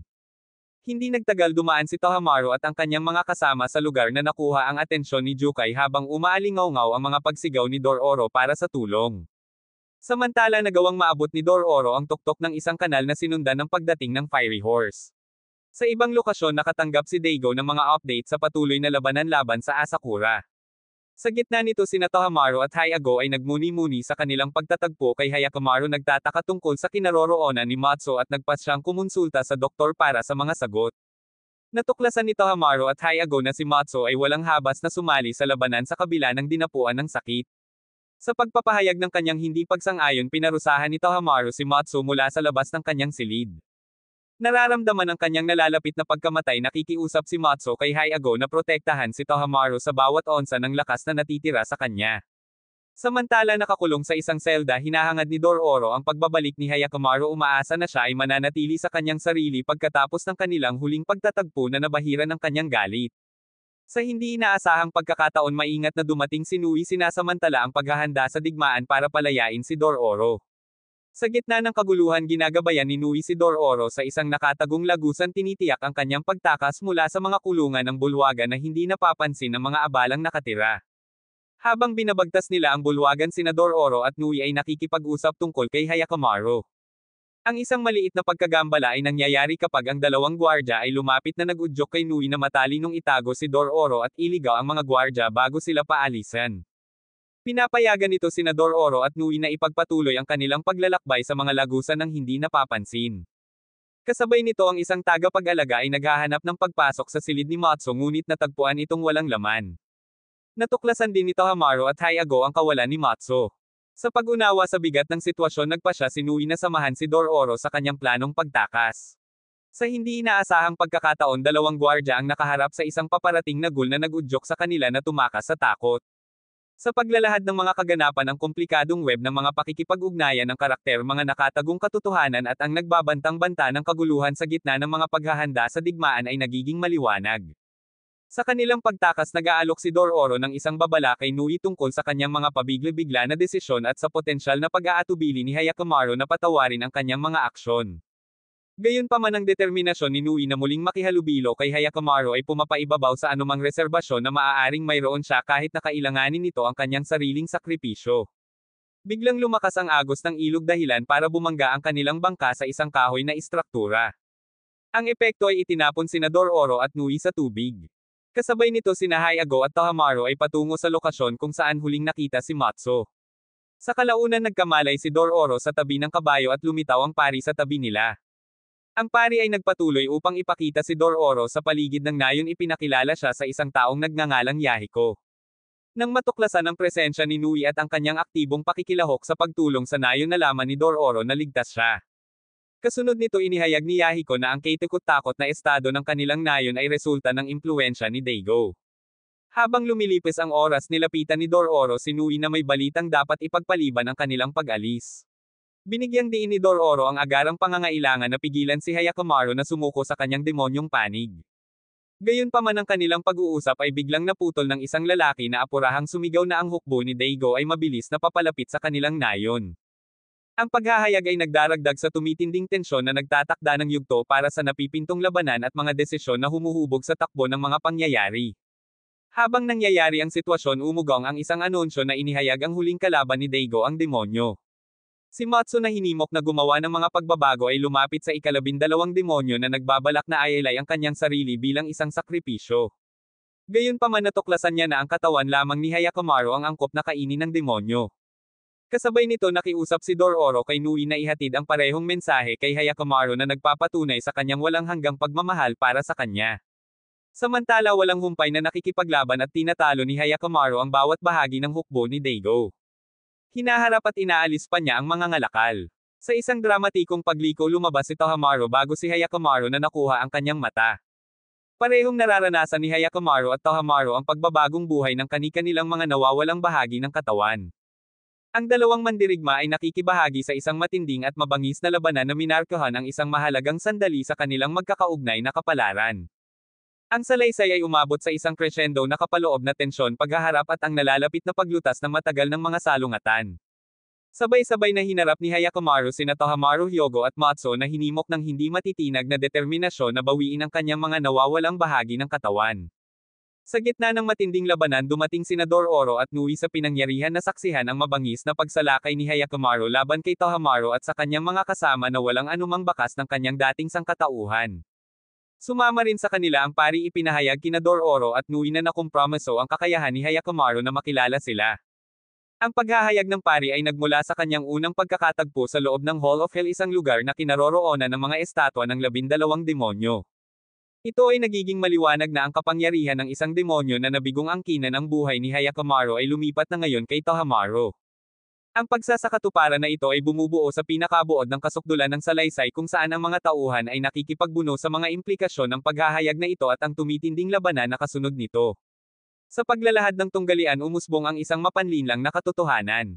Ang kasaganaan ng kanilang lupain ay hindi mapaghihiwalay na nauugnay sa sakripisyo ni Hyakkimaru. Ang paghaharap ay tumaas na pinagtatalunan si Hyakkimaru at ang Ghoul Horse laban kay Tohamaru Hyogo at Matsu. Sa gitna ng kaguluhan isang matinding sagupaan ang naganap. Nakipag-ugnayan si Hyakkimaru kay Tohamaru habang nakikipaglaban ang Ghoul Horse kina Hyogo at Matsu. Pagkatapos ng maikling pakikibaka itinusok ni Hyogo ang kanyang espada sa Ghoul Horse. Bilang tugon ng Ghoul Horse ay nagdulot ng isang nakamamatay na suntok na napunit ang ulo ni Hyogo. Nasaksihan ng malagim na eksenang ito si Matsu ay naniningil sa Ghoul Horse sa desperadong hangarin na ipaghiganti ang pagkamatay ni Hyogo. Ang nakamamatay na paghaharap na ito ay nagtatapos sa pagkamatay ng Ghoul Horse Hyogo at Matsu. Sa gitna ng kalunos-lunos na kasukdulan na ito lumitaw ang pony na nagpagising kay Dororo kanina nagmamadaling masaksihan ang pagpanaw ng ina nito ang Ghoul Horse. Ang mga kaganapan ay naglahad sa isang mabagsik at nakakatakot na pagkakasunod-sunod na binibigyang diin ang mga sakripisyo at malupit na kahihinatnan ng mga aksyon ng karakter. Kasunod nito nagmamadali si Tohamaru upang tingnan sina Hyogo at Matsu na natuklasan ang kanilang walang buhay na mga katawan. Ang kalunos-lunos na pagliko na ito ay nagre-resulta sa mga prosthetic na braso ni Hyakkimaru na itinapon habang nakuha niya ang kanyang orihinal na mga braso. Habang itinataas ni Hyakkimaru ang kanyang espada hindi niya sinasadyang naputol ang kanyang mga kamay sa matalim na gilid ng talam. Sa gitna ng kaguluhang ito nilapitan ni Nui si Hyakkimaru na may luha sa kanyang boses tinawag ang kanyang pangalan. Gayunpaman na magitan si Tohamaru pinipigilan si Nui na makalapit. Biglang bumangon si Hyakkimaru at tumakas mula sa pinangyarihan. Ang kaganapang ito ay nagmamarka ng isang punto ng pagbabago na sumasaklaw sa naunang babala ni Jukai tungkol sa katawan ni Hyakkimaru na nabahira ng dugo ng kailanganin ang kanyang mga bahagi ng katawan. Itinatampok ng sequence ang emosyonal na kaguluhan mga sakripisyo at mga kahihinatnan na naganap na nag-iiwan sa mga karakter sa isang estado ng matinding kawalan ng katiyakan at pagmuni-muni. Hinarap ni Hyakkimaru si Tohamaru na gumawa ng lihim na pagtatangka na salakayin siya. Sa pagkakataong ito ang galing ni Hyakkimaru sa pakikipaglaban ay mas katangi tangi na nagpapakita ng mabilis na reflexes at mahusay na depensa. Napilitan si Tohamaru na tumakas mula sa mabigat na pagsalakay ni Hyakkimaru. Sabay-sabay ipinaalam ng pari sa mga tao na ang labanan ay magtatapos lamang sa pagkamatay ni Hyakkimaru o Tohamaru. Sa gitna ng kaguluhan isang taga-nayon ang nagmungkahi na isakripisyo si Hyakkimaru kapalit ng kapayapaan. Gayunpaman mahigpit na sinasalungat ni Dororo at Nui ang ideyang ito. Iginiit ni Nui na ang kanilang diskarte sa kontrahan ay naligaw ng landas na binibigyang diin ang pangangailangan na ipaglaban ang gusto nila tulad ni Hyakkimaru. Sa kabila nito kinikilala ni Nui ang likas na panganib dahil ang paghahangad ng lakas ay maaaring humantong sa isa na sumuko sa kanilang panloob na hayop. Binibigyang diin ng dialogo ang mga etikal na dilema magkakaibang pananaw at moral na implikasyon na nagbibigay diin sa mga pagpipilian ng mga karakter sa gitna ng patuloy na kaguluhan. Nakatanggap ng malungkot na balita na laman ni Daigo na pinalibutan ng 15 oman na hukbo ang kanilang rehiyon. Sa kabila ng magkakasunod na pag-urong nananatiling determinado si Daigo laban sa pagkatalo. Lalo siyang naalarma nang marinig ang hindi tipikal na paghaharap ni Tohamaru kay Hyakkimaru. Hindi nagtagal dumating si Tohamaru sa kastilyo hinihimok ang lahat na lumikas para sa kanilang kaligtasan na kanilang pinakinggan. Samantala si Dororo ay nagrally ng iba upang sa wakas ay lumaban at lumaban pagkatapos ng maraming taon ng pang-aapi. Sa pagdating ni Hyakkimaru isang matinding labanan ang sumiklab sa pagitan nila ni Tohamaru. Samantala nakita ni Dororo at ng iba pa na naglalagablab ang kastilyo. Si Dororo at Nui ay umalis patungo sa Hall of Hell kung saan naramdaman ni Nui ang pangangailangang naroon dahil sa alitan ng kanyang anak. Napagtanto ni Dororo na hindi kailangang kunin ni Hyakkimaru ang mga bahagi ng kanyang katawan. Sa halip maaaring magsilbi si Dororo bilang mga mata, paa at braso ni Hyakkimaru isang paghahayag na nagdadala ng malalim na implikasyon. Habang papunta siya sa kastilyo si Nui ay natitisod at nahulog ngunit dumating ang pari upang bigyan siya ng suporta. Sabay-sabay sina Hyakkimaru at Tohamaru ay nakikibahagi sa kanilang matinding labanan bawat isa ay determinadong talunin ang isa't isa. Sa gitna ng labanan mapait na binanggit ni Tohamaru kung paano kinuha ni Hyakkimaru ang lahat sa kanya kabilang ang kanilang ina si Nui.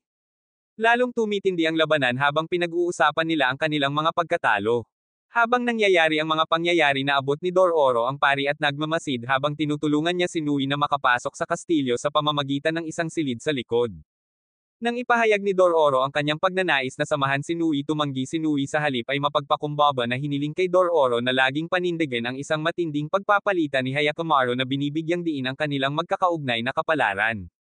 Nang marating ni Nui ang pintuan sa likod binuksan ito ni Jukai at nakilala siya bilang ina ni Hyakkimaru.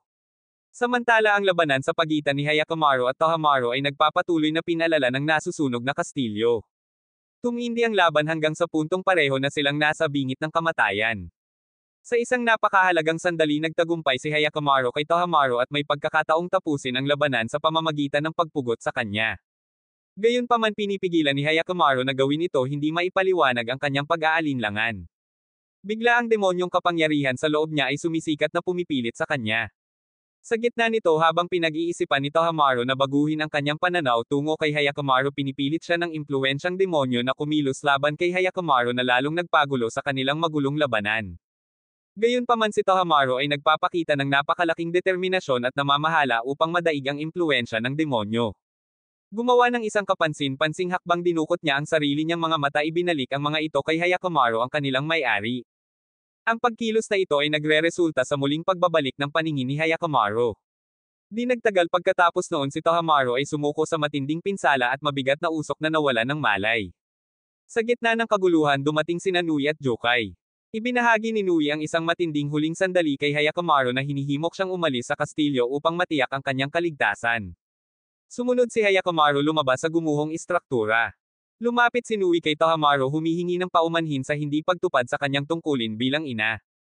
Habang nilalamon ng apoy ang kastilyo at tumitindi ang sitwasyon natapos ang trio ni Jukai, Tohamaru at Nui. Kasunod nito sa kabila ng kaalaman tungkol sa mga nangyayaring insidenteng ito nananatiling hindi natitinag si Daigo sa kanyang determinasyon na makipaglaban sa Sakura. Nakalulungkot ang pagkilos na ito ay nagre-resulta sa pagkawala ng hindi mabilang na buhay habang ang mga tao ay isinakripisyo para sa layunin ni Daigo.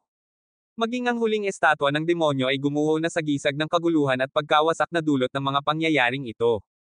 Sa sandaling hamupa ang kaguluhan sa isang partikular na umaga ipinagtapat ni Dororo kay Yahiko at sa iba pang mga kasamahan ang tungkol sa isang nakatagong kayamanan. Ibinunyag din ni Dororo ang mga planong kunin ang kayamanang ito sa loob ng ilang araw. Nang maglaon binisita ni Dororo ang pari at natuklasan ang hindi inaasahang nakaraan ng pari bilang isang dating samurai. Kasabay nito nag-navigate si Hyakkimaru sa isang templo kung saan nakatagpo niya si Daigo. Ang nakakatakot na mga salita ni Daigo ay nagpapakita ng kanyang patuloy na pagpayag na isakripisyo si Hyakkimaru sa mga demonyo kung bibigyan ng pagkakataon. Si Daigo isang panginoong samurai ay walang alinlangang naghahatid ng kanyang tanging pagnanais para sa ganap na kapangyarihan. Sa huli pagkatapos ng tense na pagpapalitan ginawa ni Hyakkimaru ang mapagpasyang hakbang upang wakasan ang buhay ni Daigo. Ang mga makabuluhang pag-unlad na ito ay nagmamarka ng isang mahalagang pagbabago sa salaysay na binibigyang diin ang pagpapasya ni Hyakkimaru at nagdadala ng isang tiyak na conclusion sa paghahanap ni Daigo para sa kapangyarihan at pangangibabaw. Samantala si Dororo ay nananatiling matiyagang naghihintay sa pagbabalik ni Hyakkimaru. Dumating ang pari nag-aalok ng insight sa mga potensyal na motibo ni Hyakkimaru na nag-iisip na maaaring tinasa ni Hyakkimaru ang kanyang kakayahang mamuhay bilang isang tao o kung siya ay nakatakdang magbagong anyo sa isang demonyo. Taliwas sa inaasahan pinipigilan ni Hyakkimaru na wakasan ang buhay ni Daigo.